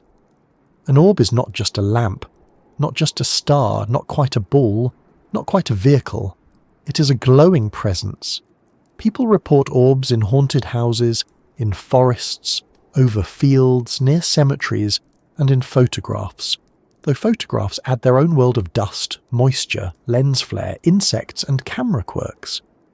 In the Bridgewater Triangle, orb-like reports fit easily into the larger pattern because they can belong to several categories at once. Are they UFOs? Ghost lights? Swamp gas? Reflections? Something from folklore? The story can choose its path after the sighting. Swamp gas is one of those explanations that gets mentioned so often it almost becomes a character in the story. It walks in wearing a lab coat and says, "Do not worry everyone, I can explain this." In some wetland environments, decaying organic matter can produce gases such as methane. Under certain conditions, people have historically connected marsh lights or will-o'-the-wisp stories to natural gas emissions, though whether that explains any particular sighting is often hard to prove. The problem with swamp gas as an explanation is not that it is impossible. The problem is that people sometimes use it too quickly, as if saying the words makes every strange light vanish politely into chemistry. Real explanations have to fit real details. Where was the light? How long did it last? Did it move? How high was it? Who saw it? What was the weather? Were there roads nearby? Were aircraft in the area? Was the observer stationary or moving? Without those details, swamp gas can become just as lazy as alien spacecraft. Different conclusions, same shortcut. A better approach is slower. It lets the story breathe while still asking careful questions. If someone says they saw a bright light above Hockomock Swamp, we can imagine several possibilities. Aircraft from regional airports or passing air traffic, helicopters, drones, satellites moving across the sky, the International Space Station, which can look surprisingly bright when conditions are right, meteors, which are brief but memorable, reflections from water or low cloud, vehicle headlights distorted by terrain, searchlights or work lights from some ordinary activity hidden by distance, human perception under low light, and yes, after all that, if the report still does not fit comfortably, it remains unidentified. Unidentified does not mean impossible, it means not identified. That distinction may be the most useful tool we have when talking about lights above the Bridgewater Triangle. It allows wonder without rushing. It allows skepticism without smirking. It allows witnesses to be heard without requiring everyone to accept the most dramatic explanation. A person can see something strange and be truthful. A person can be truthful and still misinterpret what they saw. A person can misinterpret something and still have had a frightening, meaningful experience. The mind does not file memories by objective truth alone. It files them by emotion. A light that scared you at midnight may remain vivid even if someone later tells you it was probably a plane. And some lights do scare people, not because they chase anyone, not because they land, Not because a little door opens and something steps out with a clipboard and poor social skills. They scare people because they seem out of place. They are where they should not be. They move in a way the observer cannot explain. They appear in a region already known for unusual accounts. That is often enough. Fear does not need a full monster. Sometimes it only needs a point of light refusing to behave like the other points of light. The Bridgewater Triangle's UFO reputation also belongs to a broader American pattern. Rural and semi-rural regions often produce strong sky stories because the sky is more visible there than in dense urban areas, while the ground still contains enough human presence for witnesses to share reports. Too remote and fewer people see anything. Too urban, and the sky becomes crowded with obvious light sources. The triangle sits in a useful middle space. It is developed enough for people to be present, but wooded and wet enough for darkness to remain meaningful in places. It has highways and neighbourhoods, but also swamps, forests, ponds and back roads where the sky can open suddenly above trees. A person driving at night through such a place experiences the sky in fragments. Headlights show the road. Trees block the sides. Then a clearing appears, and the sky is visible for a few seconds. A light moves. The road bends. The trees close again. This sighting lasts only moments. That is exactly the sort of glimpse that becomes hard to judge later. Did the light move quickly, or did the car move? Did it hover, or was it following a line of sight that made it seem still? Did it vanish, or did trees cover it? Was it low, or was there no way to know? In the moment, the experience may feel obvious. In memory, the uncertainty returns. This is one reason eyewitness reports, while valuable, are complicated. People are not machines. We are storytellers by nature. We select details, organize them, and give them meaning. That does not mean we lie.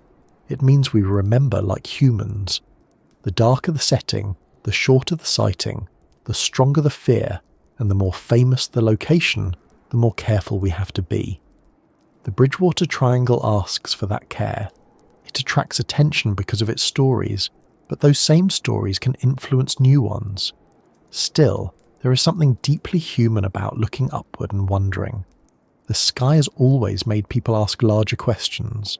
Ancient people watched the movements of stars and planets. Farmers watched seasons, sailors watched navigation stars, children watched clouds.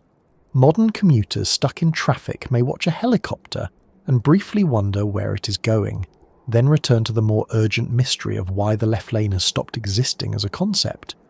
The sky is one of the few things we all share, yet it is also one of the easiest places to feel small. In the Bridgewater Triangle, that feeling of smallness gets mixed with the local reputation. A bright shape over Hockomock Swamp is not just a bright shape. It is a bright shape over a place said to hold old stories. A silent light above Freetown is not just silent. It is silent above a forest with a dark reputation. A glowing point near Bridgewater is not only an unidentified light. It is part of a region where people have been talking about strange things for decades. The sky becomes another layer of the same mystery, and the trees become the bottom edge of a very large question. Some accounts mention lights that seem to follow cars, or appear repeatedly, or hover above roads. These are among the hardest stories to evaluate. Following is especially tricky because movement in the sky can seem to track a moving observer. Anyone who has watched the moon from a car window knows the feeling. It appears to follow, even though it is not personally invested in your journey. Bright stars and planets can do the same in a different way, remaining in roughly the same position as a person drives along roads that shift and bend. A distant aircraft may seem to pace a car when its angle changes slowly, but when someone is already nervous, that illusion can become very convincing. It is not stupidity. It is geometry having a little fun at our expense. Then there are lights that appear low in the trees. These may be even more unsettling because they do not belong to the normal sky. A light among trees suggests someone or something present on the ground. It could be hikers, hunters, police, utility workers, distant homes, vehicles, flashlights, camera crews, or reflections. It could also be a misread object farther away. In wetland areas, depth can be difficult to judge. A road half hidden by trees may be closer than it looks. A house light across water may seem to float. A flashlight moving on a distant trail may become an orb when seen through branches. The eye wants to know where the light is. The landscape does not always help, and if the light goes out suddenly, the mind notices. A light switching off in an ordinary place may be nothing. A porch light, a car turning, a person lowering a flashlight. But a light vanishing over a swamp becomes memorable. It creates an ending without an explanation. The witness is left with the final image and the silence after it. That silence can be more powerful than the sight itself. It gives the story room to grow. This is why nighttime landscapes are so important to local legend. Daylight closes many possibilities. It labels things. It shows distances. It reveals the stump, the signpost, the roof, the tower, the bird, the bend in the road. Night removes labels. It turns the world into shapes and movements. A famous mystery region at night is not just darker, it is less corrected. The imagination has fewer interruptions. It can finish the picture itself. The Bridgewater Triangle's lights are part of that unfinished picture. Some may have simple causes. Some may have no surviving details beyond a witness saying, "I saw something." Some may be exaggerations repeated over time. Some may be sincere reports of things that remain difficult to identify. What they share is not proof, but function. They keep the region open. They suggest that the strangeness is not only buried in old ground or hidden in the swamp. It can come from above. It can appear without warning in the sky everyone assumed was empty. There is a quiet difference between a ghost story and a UFO story. A ghost story usually points backward. It asks what happened here before, who lived here, who died here, what memory has not moved on. A UFO story points outward. It asks what else is here with us, what crosses our sky. Are we alone? Are we being watched? Are we misreading ordinary things because our minds are hungry for wonder? In the Bridgewater Triangle, these two directions meet. The old land pulls downward into memory. The strange lights pull upward into possibility. Between them stands the witness, usually tired, usually surprised, usually wishing they had taken a better photograph. That wish is almost universal.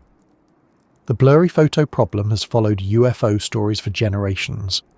People ask why the pictures are never clear. The boring answer is that unexpected events are hard to photograph well, especially at night. Phones struggle with distant lights, hands shake, focus slips. Digital zoom turns everything into a glowing potato with a mysterious attitude. By the time the witness opens the camera, the light may be gone, and if they do get a photo, it may show only a bright dot in darkness, which proves that at least one bright dot had a busy evening. This does not mean photos are useless. It means they require caution. A clear image with location, time, direction, weather, and multiple witnesses is more useful than a vague image with no context. A report that can be compared with flight paths, satellite passes, weather data, and other observations is stronger than one that cannot. But folklore does not always wait for evidence. It moves through feeling first. Someone says, "I saw a light over the swamp," and the listener understands the shape of the story immediately. That immediate understanding is what keeps the Bridgewater Triangle alive in the imagination. The region has become a place where different kinds of unexplained reports can recognize each other. A light in the sky does not stand alone, it joins the swamp. The swamp joins the old stories join the roads join the forests join the creature sightings. The result is a network of meaning, not a single case file. You can pull one thread and several others move. So when we talk about UFOs and orbs over the Bridgewater Triangle, We are really talking about how the unknown changes shape depending on where it appears. The same light seen over a shopping centre may be forgotten by morning. Seen over Hockomock Swamp, it may become part of a regional legend. The same brief flash in the sky may be dismissed elsewhere. Here, it asks to be compared with decades of other stories. Place gives the sighting weight. The sighting gives the place another layer. And yet most nights over the Bridgewater Triangle are probably ordinary. Stars appear, aircraft pass, clouds move. The moon rises and sets with no particular interest in local folklore. People sleep. Dogs bark at things only dogs consider urgent. The swamp darkens and lightens again. The roads carry late workers, tired parents, students, police cruisers, delivery trucks, and people who know nothing about the legend at all. The strange reputation does not mean the sky is constantly performing. It means that when something odd is seen, the region has a story ready to receive it. That may be the real key. The Bridgewater Triangle is not just a place where strange things are said to happen. It is a place where strange things are remembered in a certain way. The lights above the trees become part of a longer conversation about the land, the past, the swamp, and the limits of explanation. Some people will hear these stories and think immediately of aircraft, satellites, drones, and visual misperception. Some will think of visitors from elsewhere. Some will think of spiritual energy, portals, or forces attached to the old ground. Some will simply enjoy the feeling of not knowing. There is room, at least for tonight, to let the uncertainty remain gentle. We do not have to turn every orb into a spaceship. We do not have to turn every witness into a mistake. We can let the reports sit where they are, above the trees, glowing faintly in the shared imagination of the region. We can ask what people saw, how they described it, what conditions may have shaped it, and why the story lasted. We can notice that the sky, like the swamp, is a place where the human mind meets distance and darkness with incomplete information. And distance and darkness have always been good at starting stories. From here, the strange reports begin to lower again, coming down from the sky and returning to the woods, the roads, and the places where witnesses claim they saw something with a shape. Not only lights, not only flashes, something moving, something crossing, something standing where a person or animal should not quite be. The Bridgewater Triangle is not only famous for what hovers above it, it is also known for what people say they have encountered within it, in the brush, near the swamp, along forest roads, and at the edge of vision, where the mind has only a second to decide whether it is looking at an animal, a shadow, a local legend, or one of the creatures that made this region so difficult to explain. After the lights above the trees, the story comes back down into the dark, into the brush, into the places where something might be standing just beyond the reach of a headlight. The Bridgewater Triangle is not only a region of strange skies and uneasy history.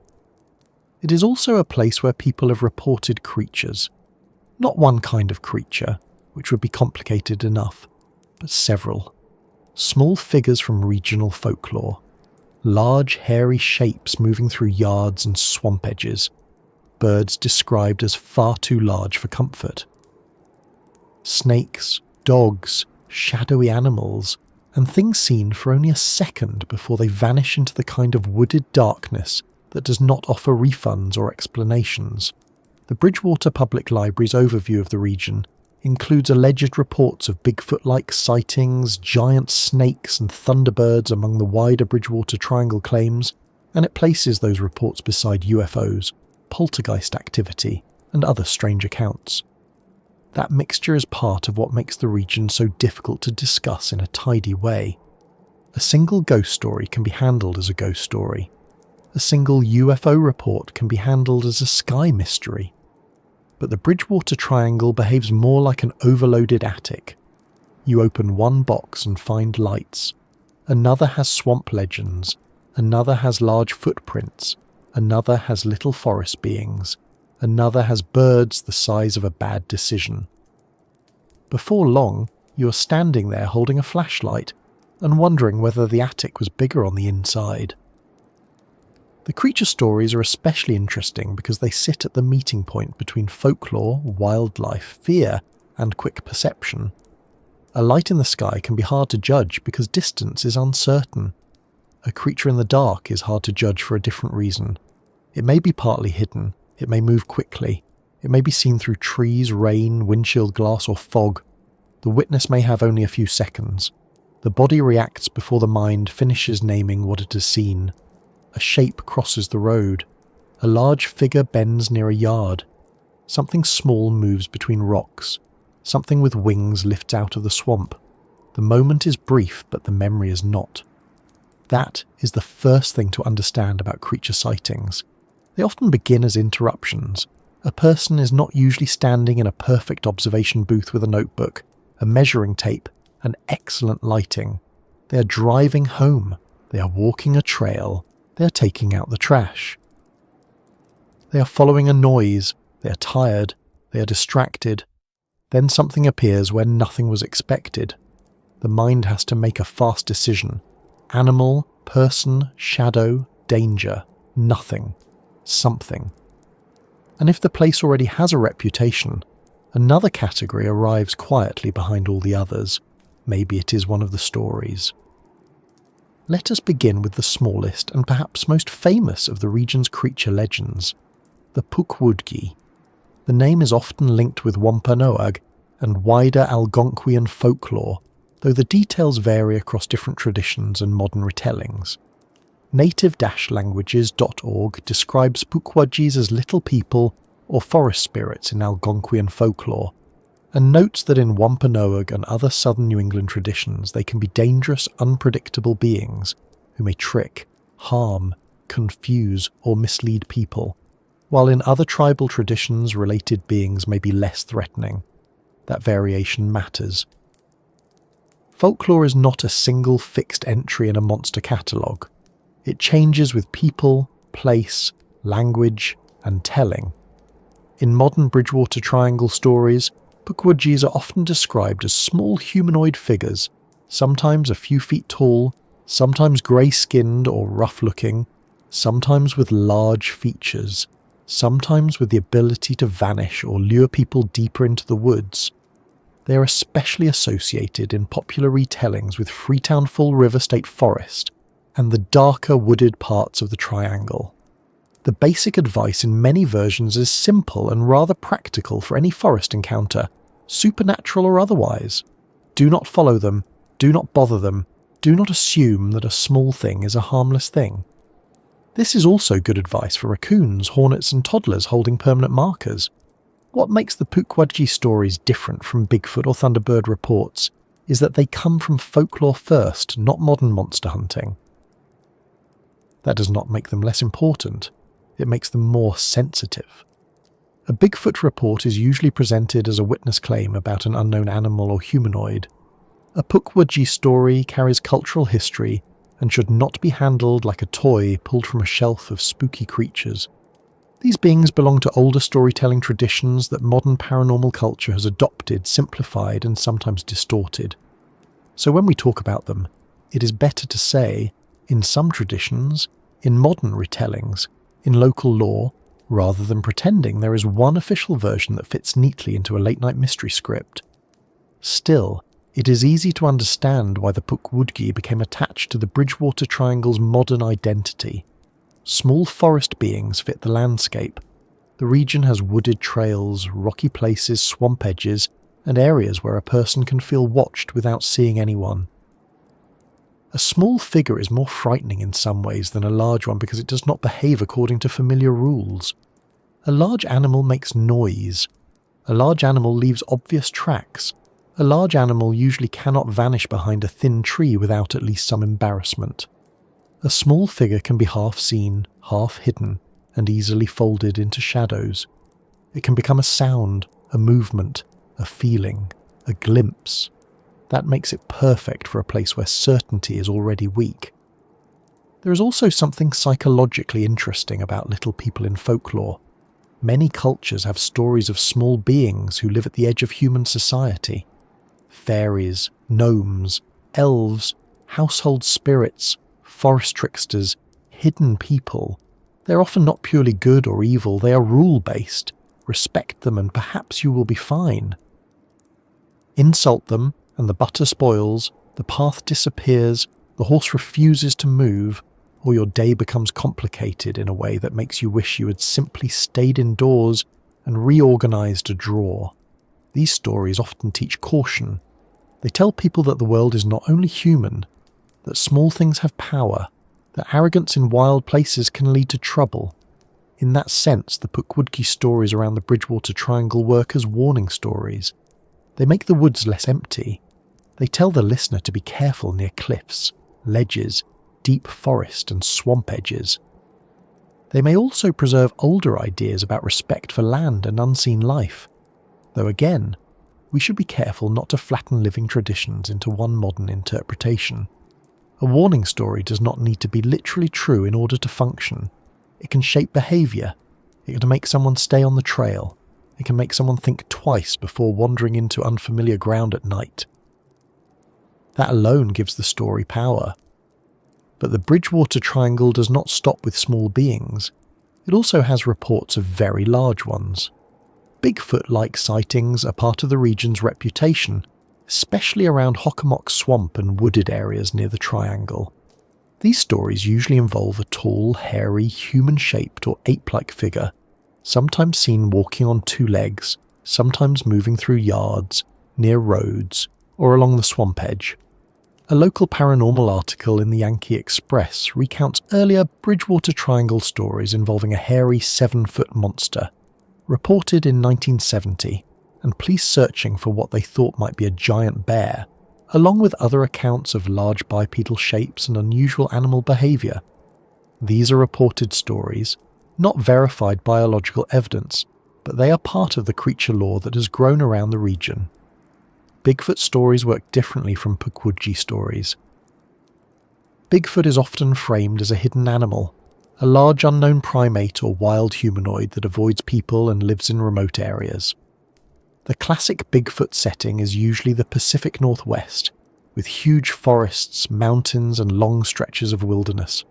Southeastern Massachusetts does not immediately seem like the obvious home for a giant undiscovered creature. It has too many roads, too many towns, too many people, too many places where someone would eventually complain that a 7-foot ape man knocked over the recycling bins again. And yet, that mismatch may be exactly why the stories stand out. A Bigfoot report in deep wilderness fits the usual expectation. A Bigfoot-like shape near a Massachusetts swamp feels stranger because it appears closer to ordinary life. It suggests that something large could move through the edges of settled space without being fully noticed. That is unsettling. Not because it is likely, necessarily, but because it makes the familiar landscape seem less supervised than we assumed. There are practical explanations worth considering. Large animals seen briefly in low light can be misread. A black bear standing upright for a moment can look surprisingly human from the wrong angle. Mass Wildlife notes that black bears have been increasing in Massachusetts since the 1970s, with a statewide population estimated above 4,500, and that their range has been expanding eastward, with dispersing young bears and wandering males sometimes turning up east of Route 495. That does not explain every Bigfoot-like story, and it especially does not neatly explain old reports from times or areas where bear presence was less expected. But it gives us a useful reminder. Large, real animals can appear in places where people are surprised to see them. A surprised person at night may not calmly think, "Ah yes, a dispersing young male black bear in changing regional range conditions." They may think, "What on earth is that? Why is it standing like a person? And should I apologise to it for whatever I may have done?" Deer can also confuse the eye. A deer lifting on hind legs, a deer partly hidden behind brush, or a deer moving oddly after being startled can produce a strange impression. Coyotes, dogs, and even people in dark clothing can become something else for a second under bad viewing conditions. The brain is trying to make a full creature out of partial information. In most cases, it corrects itself quickly, but if the sighting ends before correction happens, the first impression can become the lasting one. That is one of the most important parts of any creature encounter. The mind may not remember the final verified object. It remembers the most emotionally intense version. If someone sees a large shape cross the road and vanish, they do not get to walk around it, measure it, look at it in daylight, and compare it with a wildlife guide. They get a few seconds. Then, the story is sealed. Later, under the influence of the Bridgewater Triangle's reputation, that memory may settle into the nearest available category. Bigfoot, bear, unknown animal, something else. The label may come after the fear, not before it. The Thunderbird stories add another kind of scale. These are not creatures in the brush.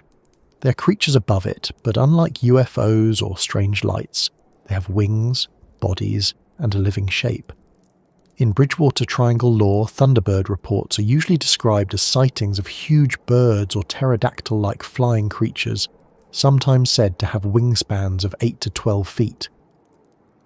The Yankee Express article recounts a frequently repeated story involving Norton Police Sergeant Thomas Downey, who reportedly saw a very large bird-like creature near a swamp edge in the early 1970s, and another account involving boys who said they encountered a massive bird-like creature after following large footprints in 1988. Again, these are reports in the region's paranormal literature, not confirmed zoological records. Large bird stories are fascinating because they sit just close enough to nature to be plausible for a moment. Great blue herons are large. Great horned owls are impressive. Turkey vultures and eagles can look huge when seen unexpectedly, especially if they are close, low, or silhouetted against the sky. A sandhill crane, where present, can surprise people with its size and prehistoric look. Even a normal large bird, startled at close range, can feel absurdly enormous because wings add drama. A 6-foot human opening a coat is just a person being odd. A bird opening a 6-foot wingspan becomes an event, but Thunderbird reports go beyond normal bird surprise. The witnesses often describe something larger, stranger, or more upright than expected. That is where the stories become difficult. Could a large known bird be misjudged in darkness or fear? Certainly. Could 2 or more ordinary details combine into one extraordinary memory? Yes.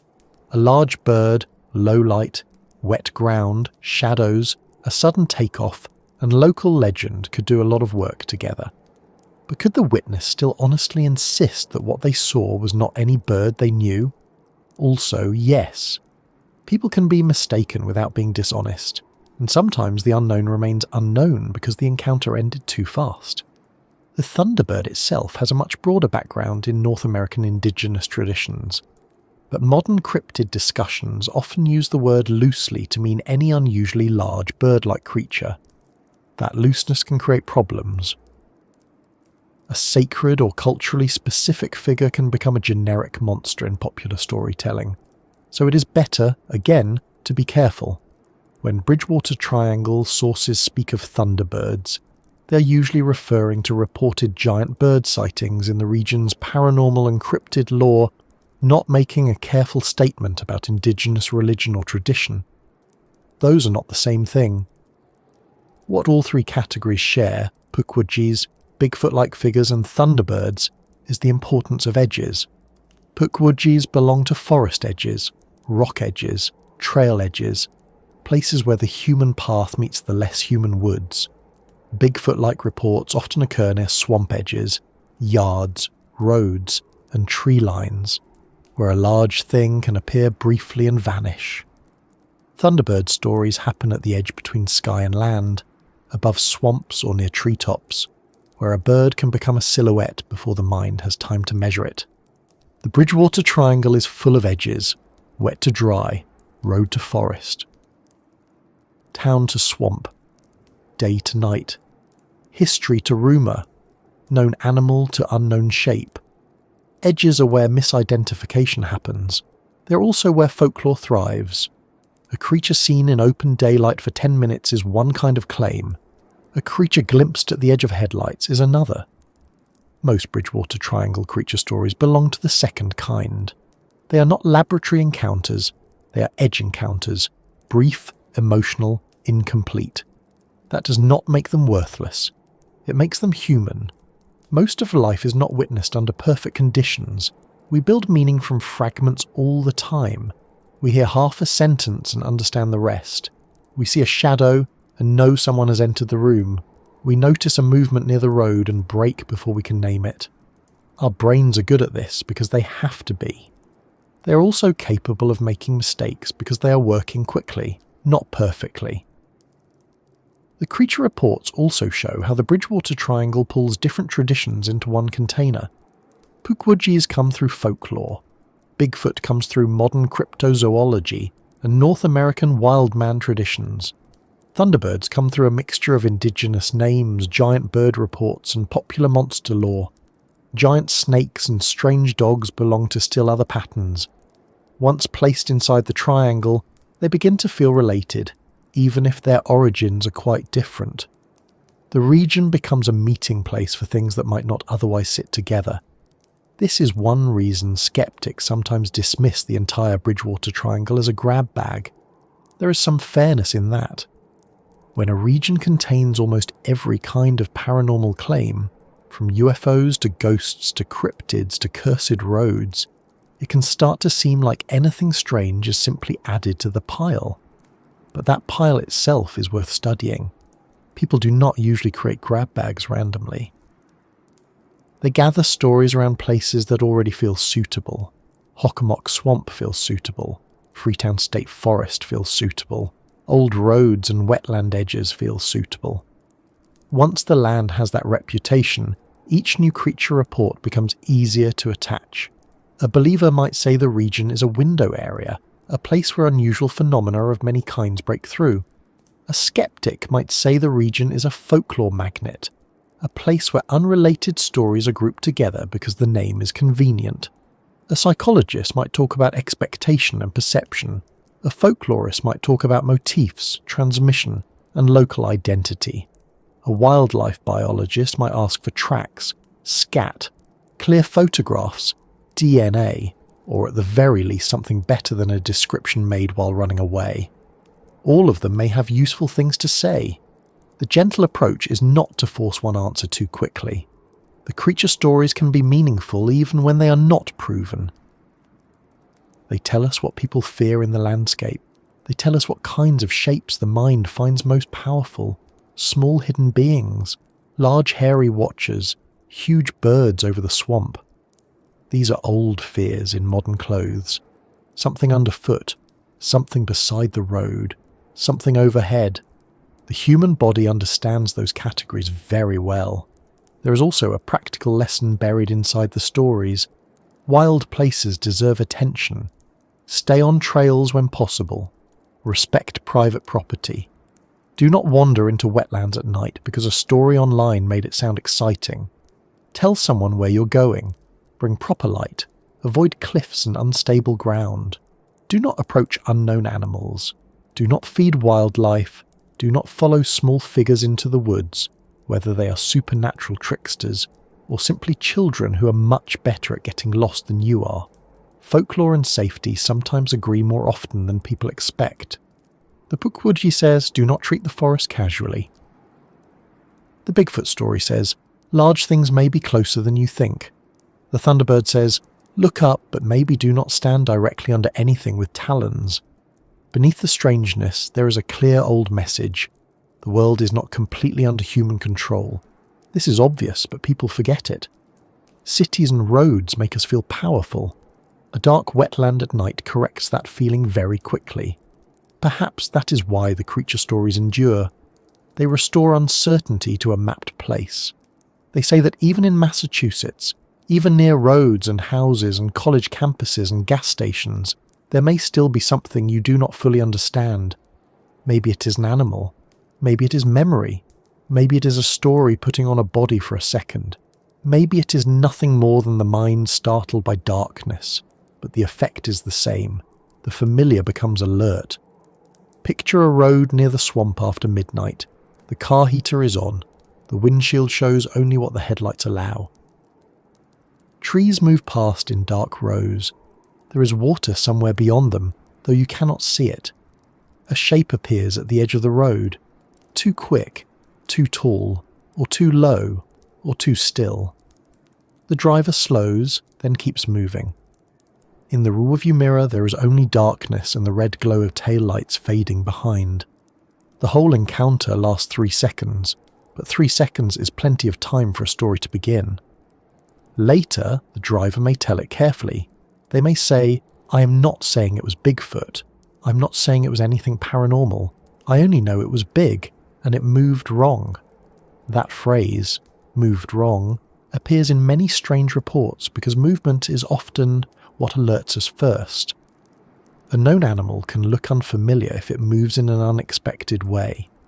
A person can look inhuman if their posture is distorted by shadows.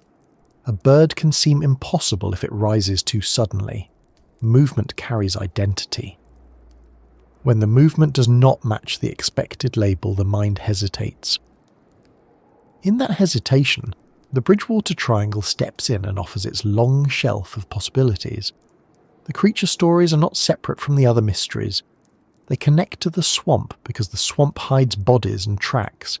They connect to old stories because folklore gives names to small beings and warning figures. They connect to sky reports because thunderbirds turn the air itself into a habitat for the strange.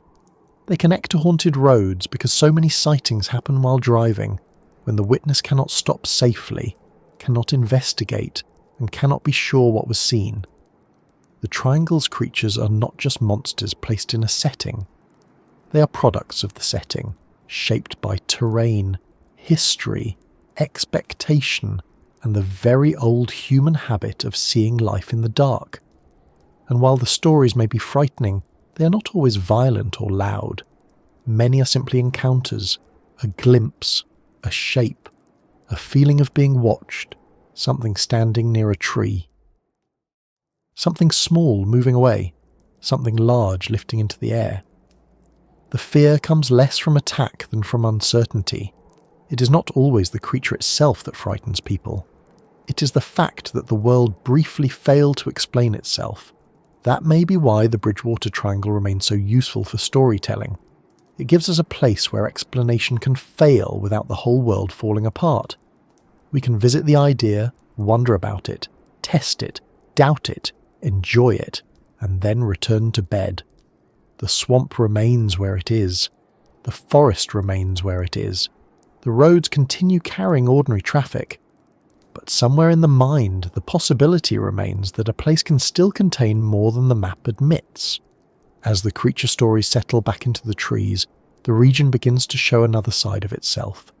Not every strange report has eyes, wings, claws, or footprints.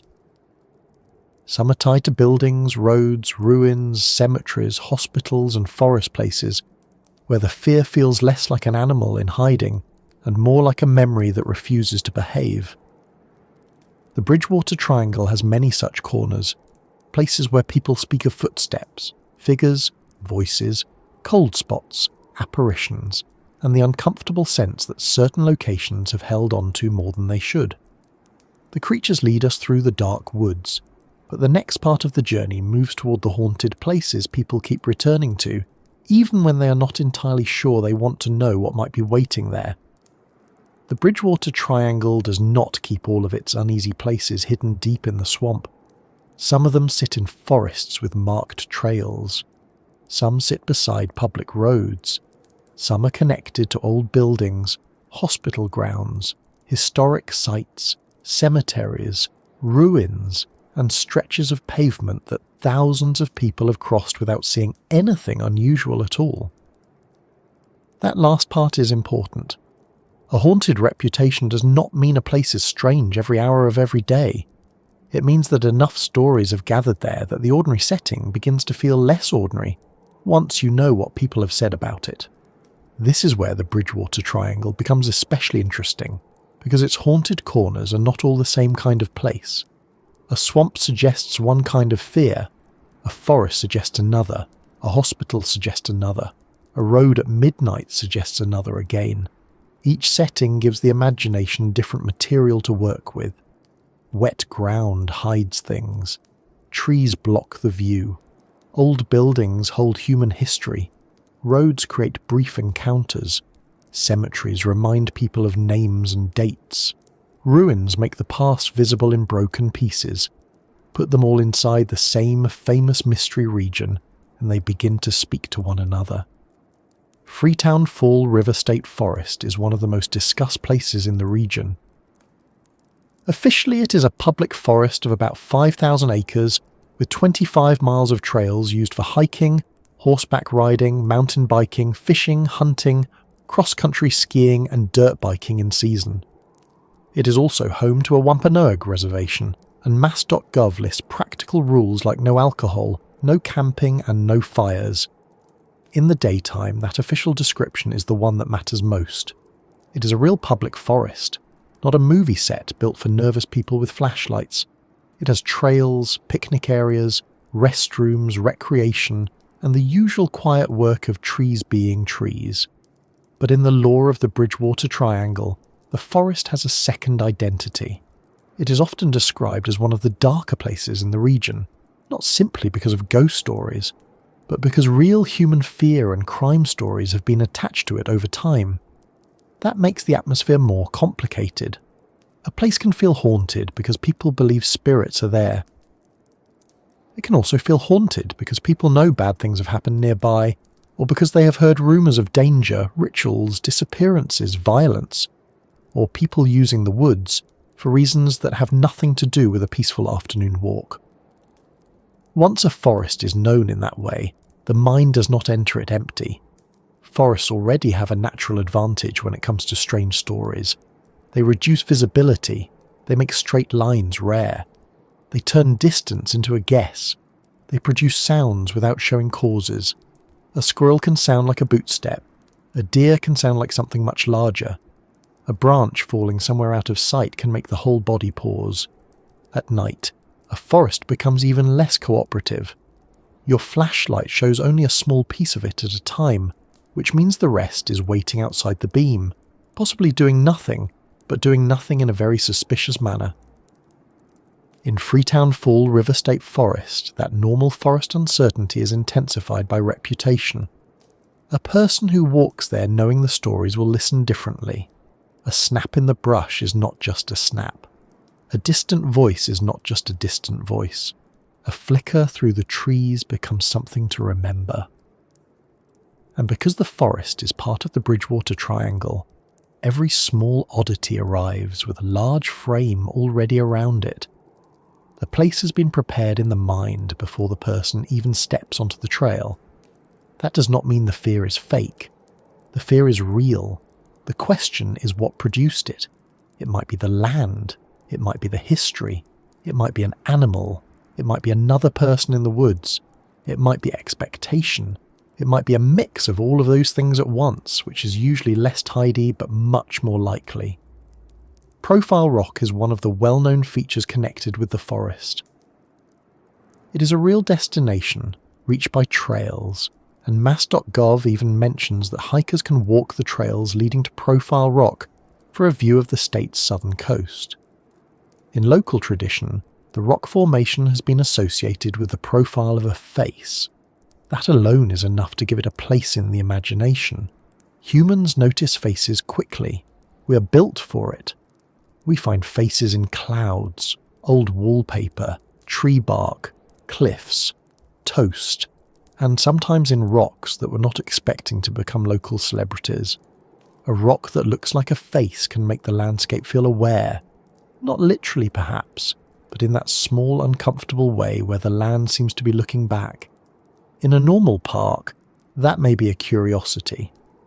In the Bridgewater Triangle, it becomes part of the larger story. A face in stone near a forest already full of legends does not remain only geology. It becomes a marker, a place people remember, a place they visit with the stories already in their heads. Then there are the roads, and roads may be the most personal haunted places of all. A haunted building can be avoided, a swamp can be skirted, a forest trail can be left for daylight, but a road is practical, it is there to be used. People drive it because they have somewhere to go. That makes road ghosts especially effective. They interrupt daily life. They appear not in some remote ruin, but in the middle of a normal journey, when the driver is thinking about work, home, fuel, groceries, or whether the check engine light is serious or just being dramatic. Route 44 in Rehoboth is one of the most famous haunted road stories connected with the wider Bridgewater Triangle area.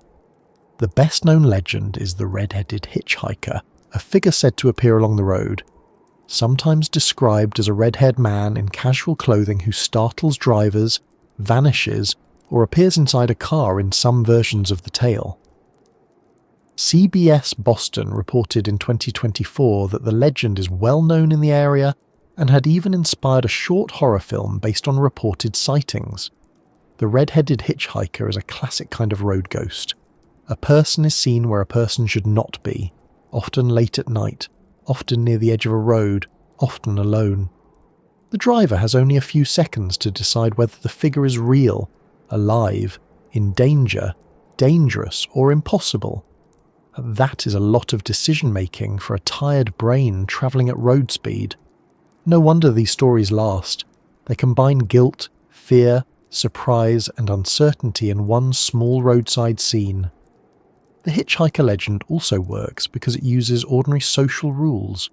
If someone is standing by the road, maybe they need help. If they appear suddenly in front of the car, maybe there will be an accident. If they vanish, the whole situation becomes impossible. The driver is left with the most uncomfortable kind of memory, the kind that has no useful next step. You cannot go back and question a person who disappeared. You cannot prove much to someone who was not there. You can only tell the story, and once it is connected to a known haunted road, the story has somewhere to live. Road sightings are also shaped by the way driving affects perception. Headlights flatten distance, windshields reflect the dashboard. Rain, fog, dirty glass, passing branches, roadside signs, and oncoming headlights can create brief visual confusion. A person standing near the road may be real but not ghostly. A reflection may appear inside the car. A signpost or mailbox may resemble a figure for half a second. A pedestrian may step back into darkness before the driver understands what they saw. These explanations are not as exciting as a vanishing ghost, but they matter. And yet a practical explanation does not erase the atmosphere of the road. Many haunted road stories survive because the setting itself is convincing. Route 44 runs through areas where trees and older town landscapes can make the night feel close around the car. A figure at the shoulder would be startling even without the legend. With the legend, the whole road becomes a place where the driver may glance at the passenger seat just a little more often than usual, which is never ideal, because the passenger seat should not be the most stressful part of a car, unless someone has spilled chowder in it. Old hospitals add another kind of haunted feeling. Taunton State Hospital is frequently mentioned in Bridgewater Triangle discussions, and here the real history is strong enough that it should be handled with care. The National Park Service notes that Taunton State Hospital was established in 1851 as the Taunton Lunatic Asylum.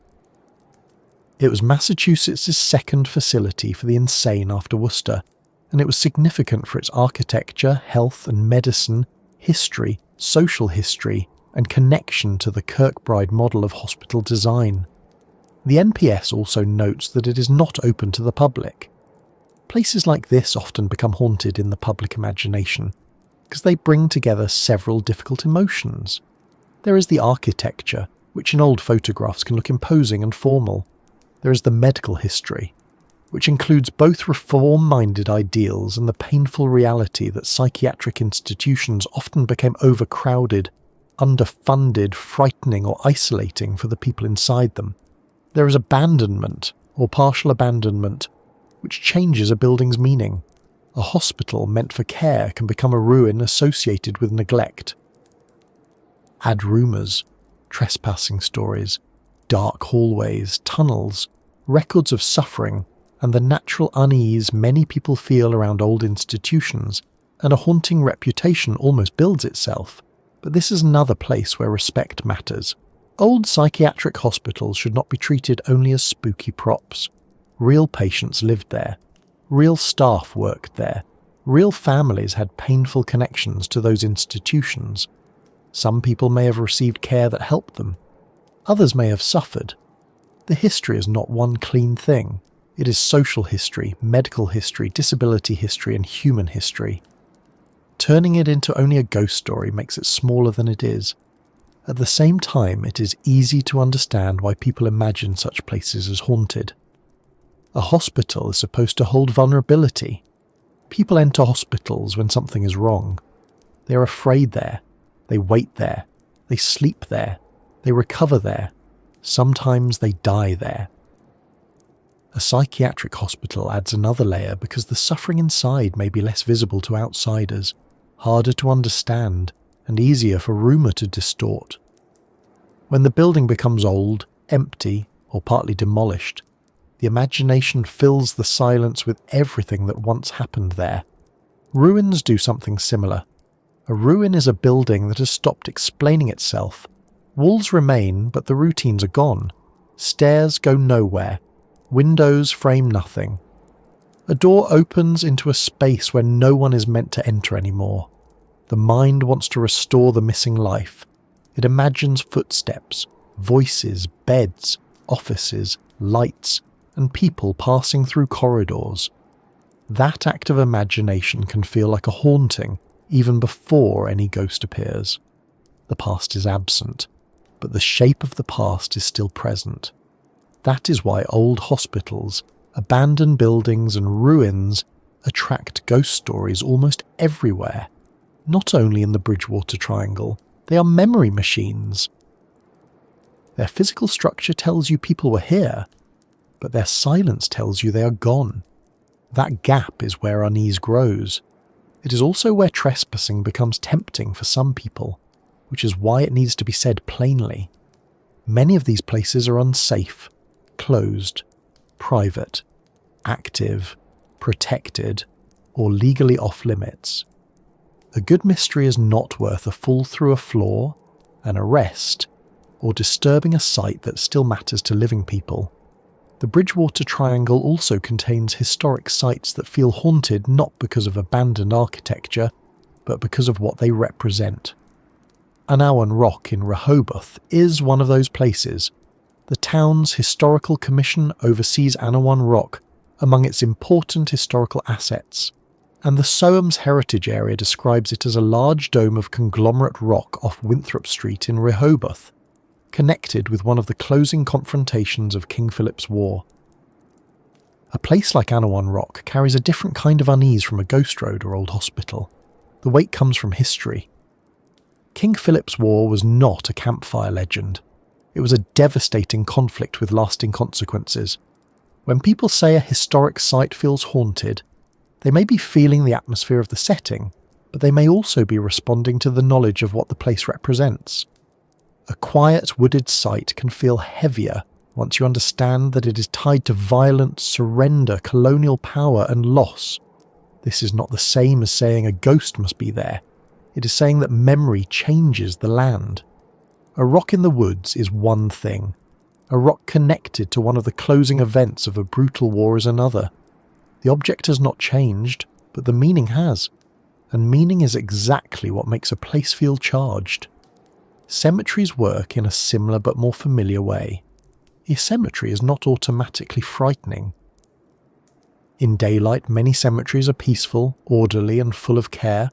Stones are cleaned, flowers are placed, names are read, families visit, birds move through trees, grass is cut. The whole place can feel quiet rather than scary. But at night, or in a region already associated with haunting, the same cemetery can become something else in the mind. The stones are still stones. The names are still names. But darkness removes detail, and the imagination supplies movement. A leaning marker becomes a figure. A tree shadow becomes someone standing still. A breeze through dry leaves becomes a whisper. The cemetery does not need to do anything. It only has to be there while the mind remembers what it is for. The Bridgewater Triangle's haunted corners are powerful because they combine different kinds of fear. Forest fear, road fear, institutional fear. historical fear, cemetery fear, ruin fear. Each one has its own logic. Forest fear asks what is near but unseen. Road fear asks what may appear suddenly and vanish. Hospital fear asks what suffering remains in a place built for care. Historical fear asks what memory has not settled. Cemetery fear asks how close the dead feel in darkness. Ruin fear asks what happens to human spaces after humans leave them. Once those fears are placed inside one named region, they reinforce each other. A person who has heard about Route 44 may also hear about Freetown State Forest. A person who has heard about the forest may hear about Taunton State Hospital. A person who has heard about the hospital may hear about Anawan Rock. The stories form a circuit. The mind begins to think of the whole area as connected, even if the actual places are different in history, function, and evidence. The name Bridgewater Triangle becomes a container again. It holds not just strange events, but strange moods. This may be one reason the region is so durable as a legend. It does not depend on one haunted house that can be demolished, or one sighting that can be disputed. It has many corners. If one story fades, another remains. If a building is torn down, the memory of it stays. If a road changes, the legend adapts. If a forest is visited by hikers during the day, the night version of the forest still exists in imagination. The Bridgewater Triangle survives because it is not a single point on the map. It is a network of places, each adding a slightly different kind of unease. A skeptic might say that this is exactly why the legend is weak. Too many different claims, too many unrelated sites, too much folklore stitched together after the fact. And there is a fair point there. When a region can include almost anything strange, the category becomes flexible enough to catch whatever people throw into it. But a folklorist might answer that this flexibility is not a weakness. It is how living legends work. They expand, absorb, change, and organise local anxieties. They give people a way to talk about things that feel unresolved. The haunted corners of the Bridgewater Triangle are not all haunted in the same way. Some may be haunted by stories, some by history, some by reputation, some by memory, some by fear. Some, depending on what you believe, by something more direct. But they all show how place affects experience. You do not hear footsteps the same way in a bright supermarket as you do in an old hospital corridor. You do not see a roadside figure the same way on a sunny morning as you do on Route 44 after midnight. You do not hear chanting, laughter, or distant voices the same way at a busy park as you do near a dark forest with a known reputation. The mind is always reading the setting. It asks where you are before it decides what something means. That is why haunted places feel different even before anything happens. The location itself prepares the nervous system. It tells the body to listen. It tells the eyes to scan. It tells memory to bring up every story it has heard. By the time a noise occurs, the interpretation has already begun. And that may be the most useful way to understand these haunted corners. They are places where interpretation begins early. The forest is not only trees. The road is not only pavement. The hospital is not only a building. The rock is not only stone. Each one carries prior meaning, and that prior meaning changes the present moment. A person arrives with a story, hears a sound, sees a shape, feels a chill, and the place offers a possible explanation before reason has finished checking the room. Most of the time, the explanation may be ordinary: a bird, a deer, a person walking, a car reflection, a shifting branch, a building settling, a memory, a rumour. But ordinary causes do not always remove the experience. They may explain the sound, but not the feeling, and the feeling is often what keeps the story alive. So the Bridgewater Triangle's haunted corners should not be treated as proof of one simple thing. They are better understood as pressure points, places where environment, history, rumour, and human perception press together. Freetown Fall River State Forest gives the region darkness, trails, and the unease of wooded space. Route 44 gives it the sudden intimacy of a roadside ghost. Taunton State Hospital gives it institutional memory and the sadness of old medical history. and now one rock gives it the weight of war and colonial memory. Cemeteries, ruins, and older sites add still more reminders that every settled landscape is built over earlier lives. From here, the question begins to shift again. The stories are many, the settings are real, the feelings are strong. But why do they gather here so well? Why does this region, more than countless other regions with swamps, roads, forests, hospitals, and old history, seem to hold such a dense collection of strange reports? That question leads away from individual sightings and toward the larger pattern, into fear, folklore, swamp science, expectation, memory, and the very human mind that tries to make sense of all of it. By now, the Bridgewater Triangle has started to look less like one mystery, and more like a crowded table where many different mysteries have been placed side by side. There is the swamp, wide and difficult to read. There are the old stories, some rooted in memory and some changed by retelling. There are the lights above the trees, the creatures at the edge of roads, the haunted corners, the old hospital grounds, the forest paths, the rocks, the ruins, and all the places where a normal evening can begin to feel slightly less normal. So the question becomes simple, even if the answer is not. Why here? Why does this region of southeastern Massachusetts hold so many strange reports? Why do the stories seem to gather around Hockomock Swamp and the surrounding towns? Why not some other swamp, some other forest, some other old road with tired drivers and too many shadows? Is there something unusual about the land itself? Or is the Bridgewater Triangle strange because people have learned to see it that way? The answer may be both, and that is what makes the place so interesting. It helps to begin with the physical land, because the land is not a background detail. Hockomock Swamp is not a small pond with a dramatic nickname. Massachusetts describes the Hockomock Swamp area of critical environmental concern as about 16,950 acres across Bridgewater, Easton, Norton, Raynham, Taunton, and West Bridgewater, and identifies it as the largest vegetated freshwater wetland system in the state.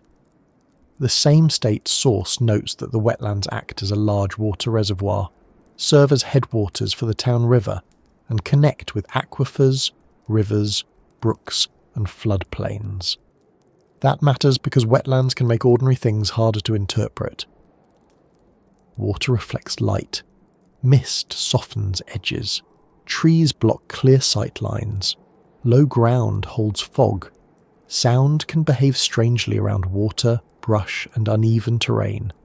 A person may hear a splash, but not see what caused it. A light may seem to hover because it is reflected from somewhere else. A distant road may be hidden by trees, so headlights appear to float between trunks. An animal may move through reeds without showing its full body. None of this requires a ghost, a monster, or a visitor from another planet. It only requires a landscape that gives the senses incomplete information, and Hockomock is exactly that kind of landscape. The wildlife management area alone covers about 6,157 acres, and Mass Wildlife describes it as made up of many parcels with variable wetlands, marshes, cattails, red maple areas, Atlantic white cedar bogs and swamps, acidic fens, farmland, hardwood, pine, and hemlock. It is also open to uses such as fishing, hunting, trapping, hiking, and wildlife viewing, but the state notes that wildlife management areas are intentionally wild rather than maintained like regular parks.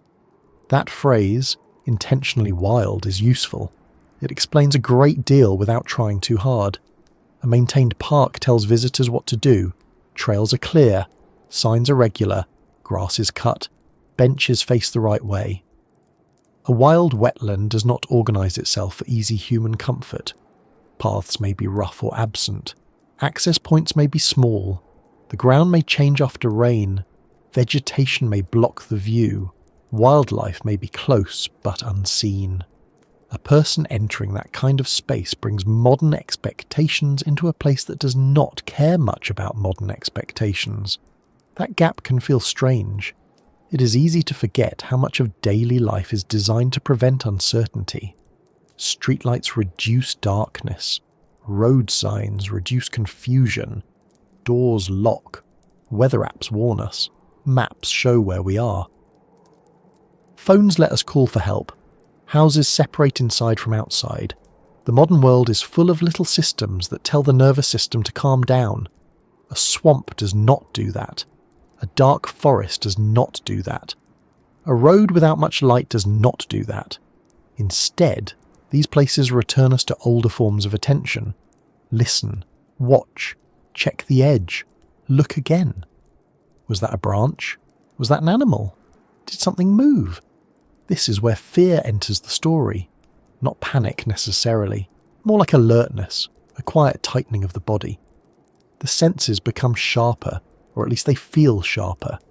The mind begins sorting sounds and shapes into useful categories. Safe, not safe. Known, unknown, close, far, animal, person, something else. This is a very old process. It is not foolish. It is part of how people stay alive in uncertain environments. The problem is that a system designed to detect possible danger will sometimes detect too much. A dark stump becomes a crouched figure. A pair of reflective animal eyes becomes something watching with intention. A bird lifting from a tree becomes larger than it really is. A distant light becomes closer. A half-heard sound becomes a voice. The brain would rather make a false alarm than miss a real threat. It is better, from a survival point of view, to mistake a branch for an animal than to mistake an animal for a branch. This is not always convenient for peaceful nighttime walks, but evolution was not especially concerned with making future ghost hunts less confusing. This is one reason the human mind is so important to the Bridgewater Triangle. The region is not only a place where people see things, it is a place where people interpret things. The interpretation may happen quickly, even before conscious thought. A person driving through a dark wooded road sees a shape. The body reacts, the heart rate changes, the hands tighten on the wheel. Only afterward does the mind begin to explain. It might have been a deer. It might have been a person. It might have been a trick of the light. It might have been something from one of the stories. If the person already knows they are in the Bridgewater Triangle, that final option is easier to reach. This is not an insult to witnesses. Everyone's perception is shaped by context. A creak in a hotel during a business trip is just a building sound. The same creak in a supposedly haunted inn becomes evidence, or at least a reason to pull the blanket slightly higher. A light in the sky over an ordinary parking lot is probably an aircraft. A light over Hockomock Swamp gets more attention. A small movement in any other forest might be ignored. A small movement in a forest linked to Pukwudgie stories becomes memorable. The place does not have to change. The frame around the place changes. That frame is folklore. Folklore is not just old stories people tell because they had no television. It is a living system for storing warnings, memories, jokes, fears, explanations, and local identity. A community tells stories about places because those places matter. Sometimes the stories preserve real dangers. Stay away from that swamp at night. Be careful on that road. Do not go into that old building. Sometimes the stories preserve memory. Something happened here. Someone suffered here. This place has a past. Sometimes they preserve uncertainty. People have seen things here, and no one agrees on what they were. The Bridgewater Triangle has all of those functions at once.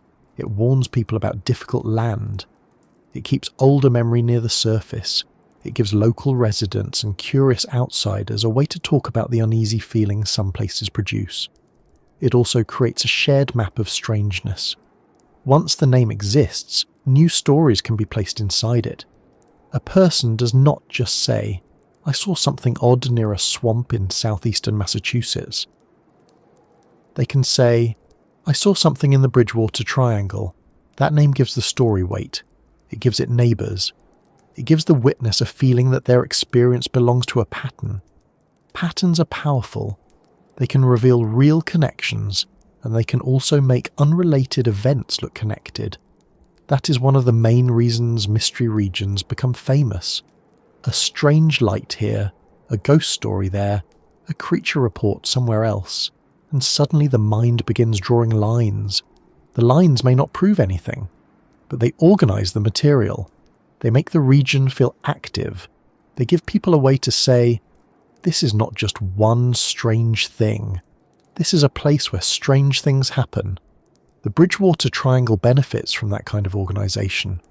A haunted road, a swamp light, a Pukwudgie story, a hospital legend, and a Thunderbird report may have different origins.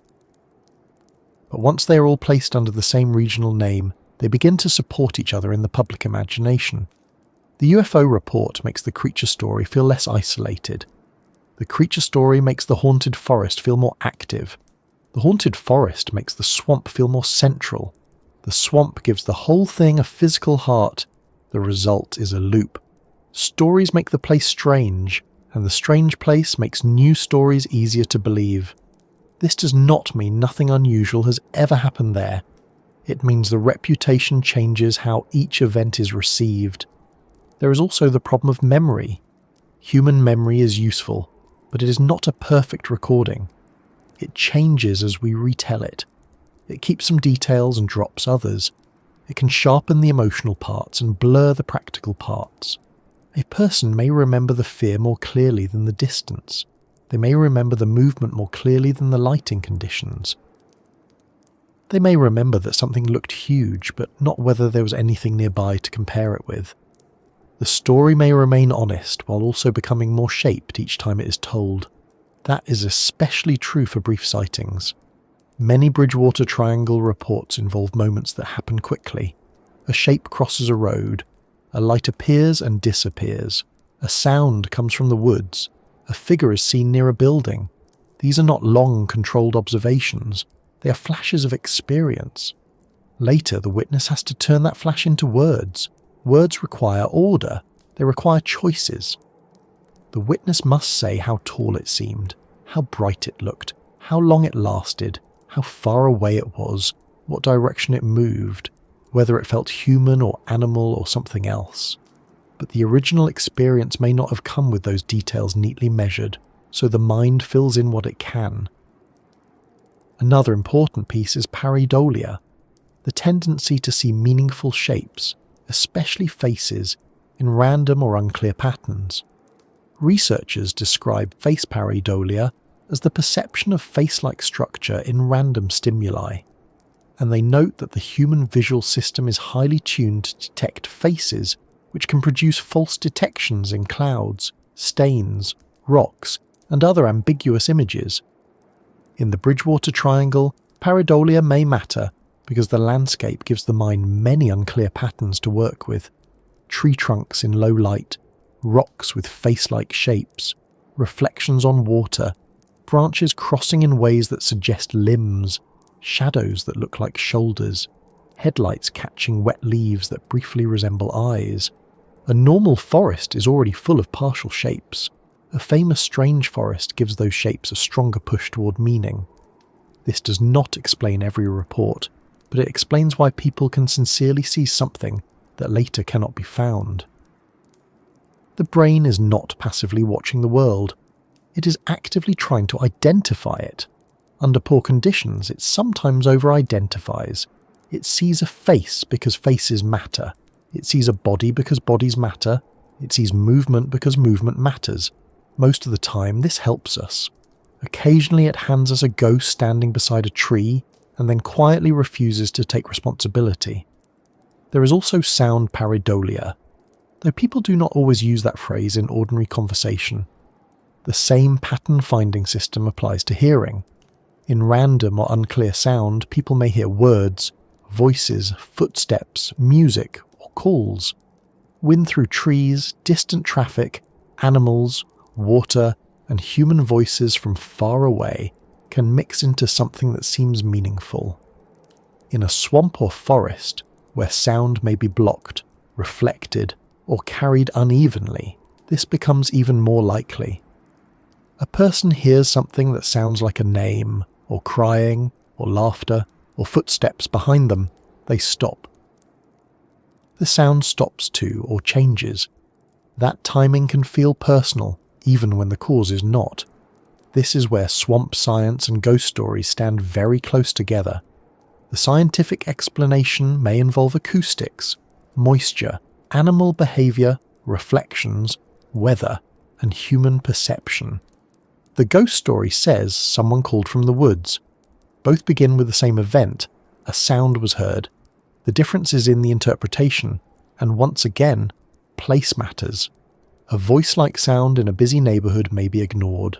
A voice-like sound near Hockomock Swamp may become part of the legend. Wildlife adds another strong layer.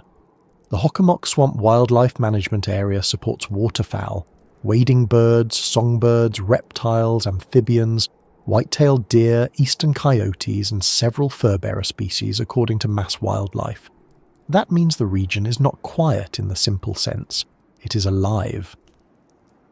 It contains animals that move, call, splash, hunt, hide, and startle people who thought they were alone.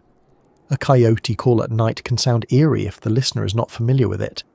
A great blue heron lifting suddenly from water can look much larger than expected. Deer can crash through brush with impressive lack of subtlety. Raccoons can make sounds that suggest a much larger creature with poor manners. Owls can produce calls that feel almost designed to begin ghost stories. The more wildlife a place has, the more chances there are for misread encounters. That should make the region less mysterious in one way, because animals explain many sounds and movements. But it can make it more mysterious in the moment, because animals do not always present themselves clearly. They are not walking into a courtroom to identify themselves. They move through darkness and leave the human observer with fragments. Weather is another quiet accomplice. Fog, rain, snow, humidity, and temperature changes can all affect visibility and sound. Fog makes distances uncertain. Rain creates background noise that hides smaller sounds. Snow changes the shape of the ground and muffles movement. Humidity can make light scatter.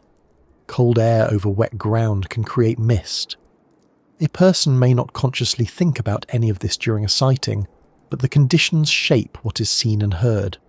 Then there is the simple fact that many reports happen at night. Night does not only make things darker, it changes the way the whole nervous system works. People are more tired. Reaction times are different. Vision relies more on contrast and movement than detail. Colour fades. Peripheral vision becomes more important, and peripheral vision is very good at noticing motion, but not very good at confirming what moved. That is a perfect recipe for uncertainty. Something shifts at the edge of sight. The person turns. Nothing is there, or something ordinary is there, but the alarm has already happened. The Bridgewater Triangle also has a long history of being discussed as strange. That kind of reputation can create what might be called expectation pressure. People enter the area already expecting something they may not want to, but they do. If someone tells you not to think about a ghost in the backseat, you'll probably think about a ghost in the backseat. If you drive Route 44 after hearing the hitchhiker story, you may check the shoulder more often. If you walk near Profile Rock after hearing Pukwudgie stories, you may notice small movements in the brush. If you stand near Hockomock Swamp after hearing about lights, your eyes may scan the sky more carefully. This means believers and skeptics can both influence what they notice. A believer may notice anything that supports the legend. A skeptic may notice anything that explains it away. Both are using filters. The best approach is to know the filters are there.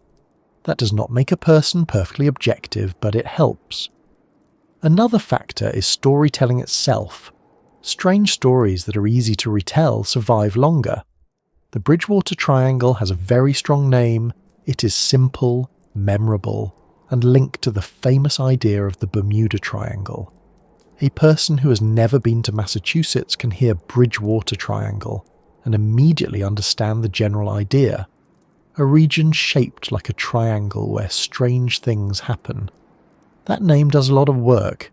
It packages the mystery. It makes the stories easier to spread. Without the name, the reports might remain scattered. A light near the swamp, a haunted road in Rehoboth, an old hospital in Taunton, a forest in Freetown, a rock by the river. Each one might stay local. The name gathers them into one larger story. That larger story is easier for books, documentaries, podcasts, articles, and conversations to carry forward. Once that happens, the region becomes famous enough that new visitors arrive because of the stories, and some of those visitors may have new experiences, which then become new stories. The triangle feeds itself. There is nothing dishonest about that process. It is how folklore works. But it means the question, why here, is partly a question about media, memory, and naming. Many places have swamps. Many places have dark roads. Many places have old buildings. Not every place gets a memorable title and a long-running reputation. The Bridgewater Triangle did.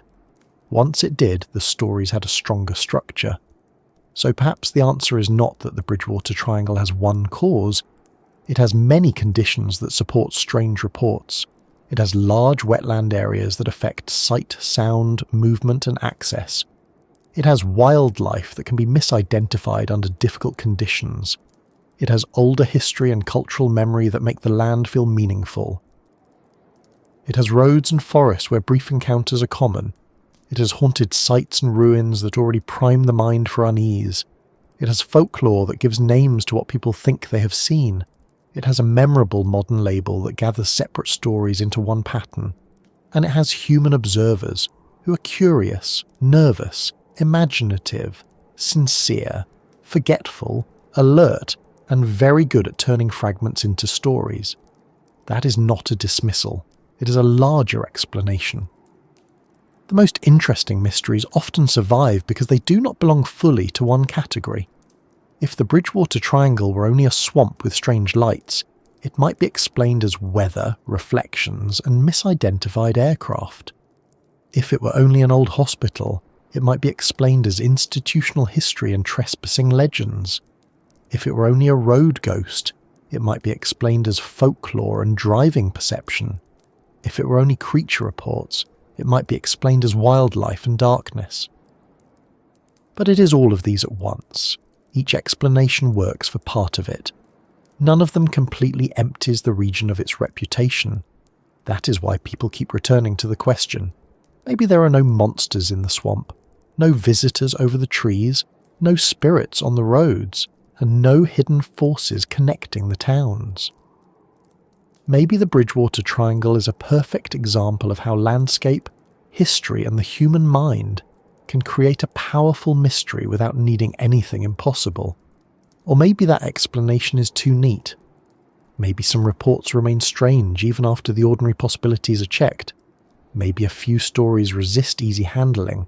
Maybe the reason this place feels so full of mystery is that it contains both the explainable and the unresolved, mixed together so closely that pulling them apart becomes almost impossible. That may be the most honest place to rest for now. Not full belief, not full rejection, just careful attention. Because even if we explain the fear still happened. Even if we explain the light, someone still stood beneath it and wondered. Even if we explain the sound, someone still stopped walking and listened. Even if a creature report becomes a bear, a heron, a deer, or a shadow. The moment of uncertainty was real. The Bridgewater Triangle is built from those moments. 1,000 small pauses, 1,000 second looks, 1,000 stories beginning with, "I know what it sounds like, but something happened there." And as the night moves on, that may be why the region keeps its hold. It reminds us that human beings do not experience places as facts alone. We experience them through memory, fear, weather, sound, darkness, names, warnings, and the stories we heard before we arrived. The Bridgewater Triangle is a physical region, yes, but it is also a way of paying attention. Once you enter it, even in thought, the trees seem a little closer, the swamp a little deeper, the road a little longer, and the next unexplained sound just a little harder to ignore. That brings us toward the last part of the journey, where the question becomes less about proving or disproving each report, and more about why this mystery follows people after they leave it. Because a place like the Bridgewater Triangle does not stay only on the map. It lingers in the mind. It waits until the room is quiet, until the house settles, until a branch taps lightly against the window, and then it returns in a smaller form, asking whether every strange place is really out there, or whether some part of it comes home with us.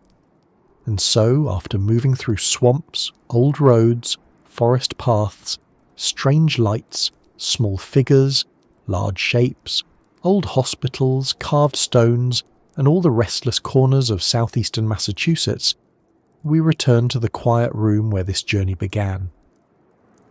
The Bridgewater Triangle is still there, of course. It has not moved. Hockomock Swamp still holds its wet ground. The trees still stand around roads and trails. The rocks remain in place. The old stories continue to be told by people who believe them, question them, enjoy them, or simply cannot forget the way the region feels after dark. But now the place may feel a little different in the mind. Not because every mystery has been solved. Not because every report has been proven.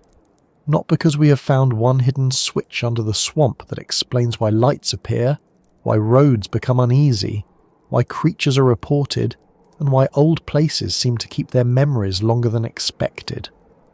The Bridgewater Triangle does not give us that kind of neat ending. It is not a puzzle box with one last click. It is more like a place where many smaller questions have gathered and learned to share the same address.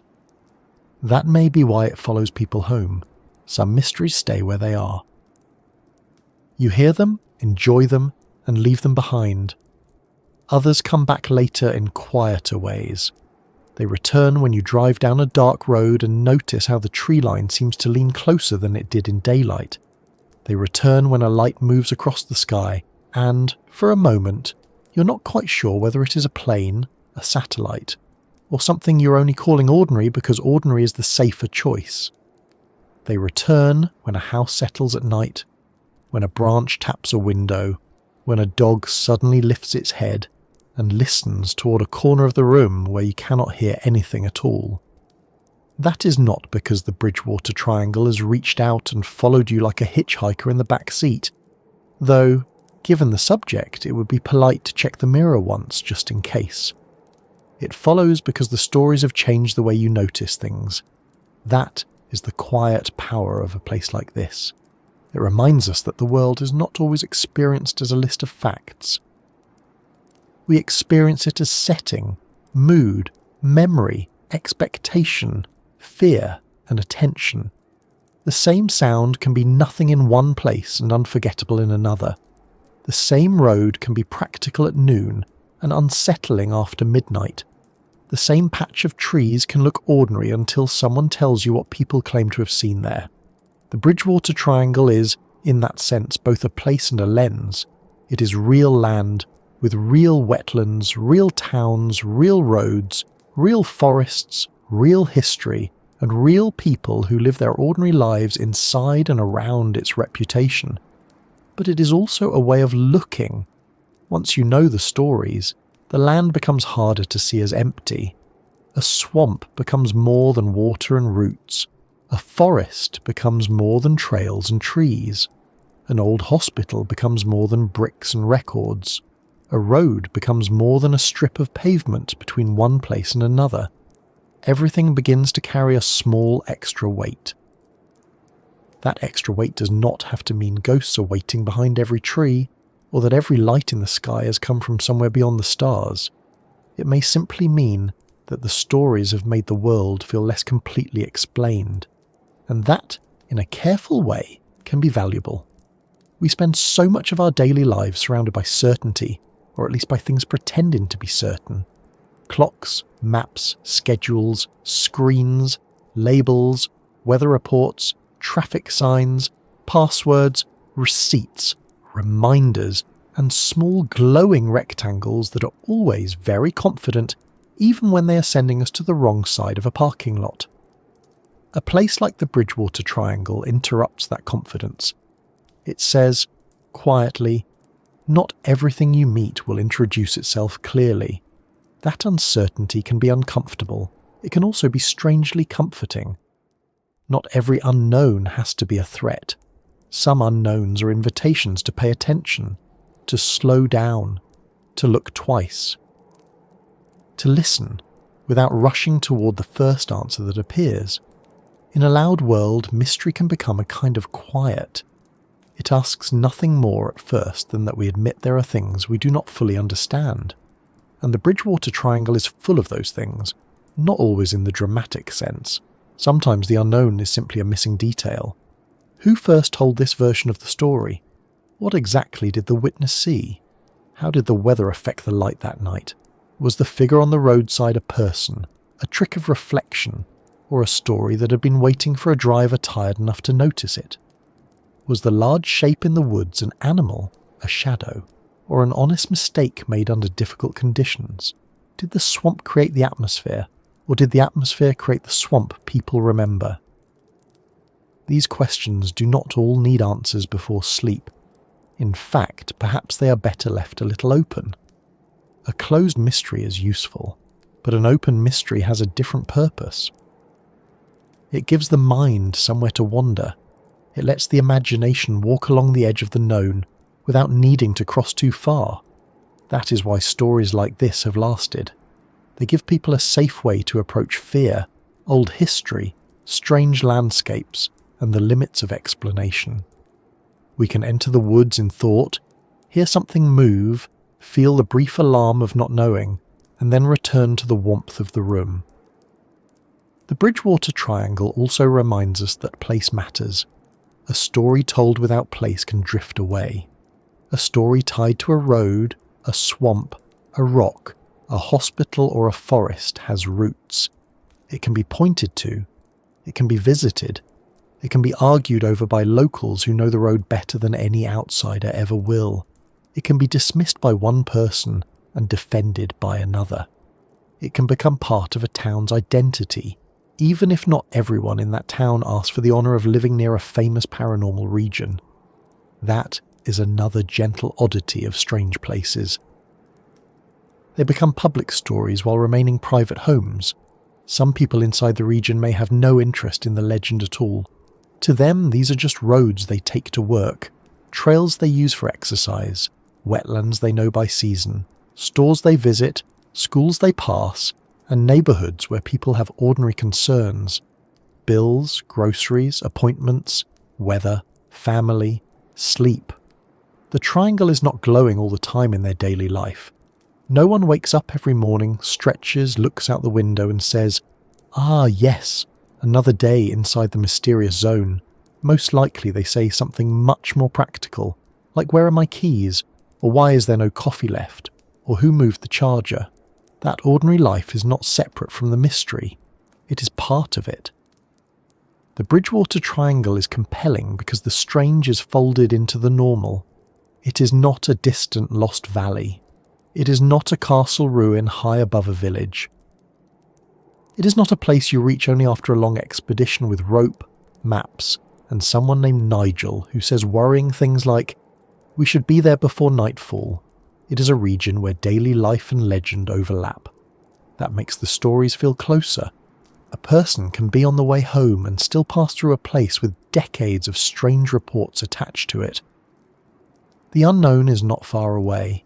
It is beside the road, beyond the last house, above the trees, behind a familiar name on a map. Maybe that is why so many people continue to care about it. The Bridgewater Triangle does not ask us only whether we believe in ghosts, UFOs, cryptids, or old legends. It asks something simpler and more personal. How do we respond when a place feels strange? Do we laugh it off? Do we become afraid? Do we investigate? Do we tell someone? Do we keep quiet because the story sounds too odd when spoken out loud? Do we search for a natural explanation? Do we hope there is not one? Do we secretly enjoy the small chill of uncertainty, as long as we are not actually standing alone in the swamp with a weak flashlight and shoes that were never meant for mud?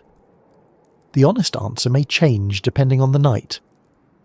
One evening, we may feel very sensible. We may explain everything with weather, wildlife, reflections, memory, expectation, and folklore. Another evening, when the house is quiet and the lights are low, we may be less confident. The same story that seemed easy to dismiss at noon can feel less dismissible after midnight.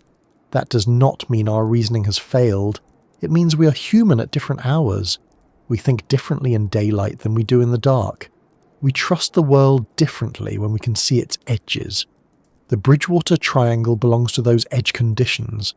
Dusk, fog, tree lines, road shoulders, swamp borders, old buildings, half-remembered history, brief sightings, sounds from somewhere unseen. It is a region of thresholds, and thresholds have always made people uneasy.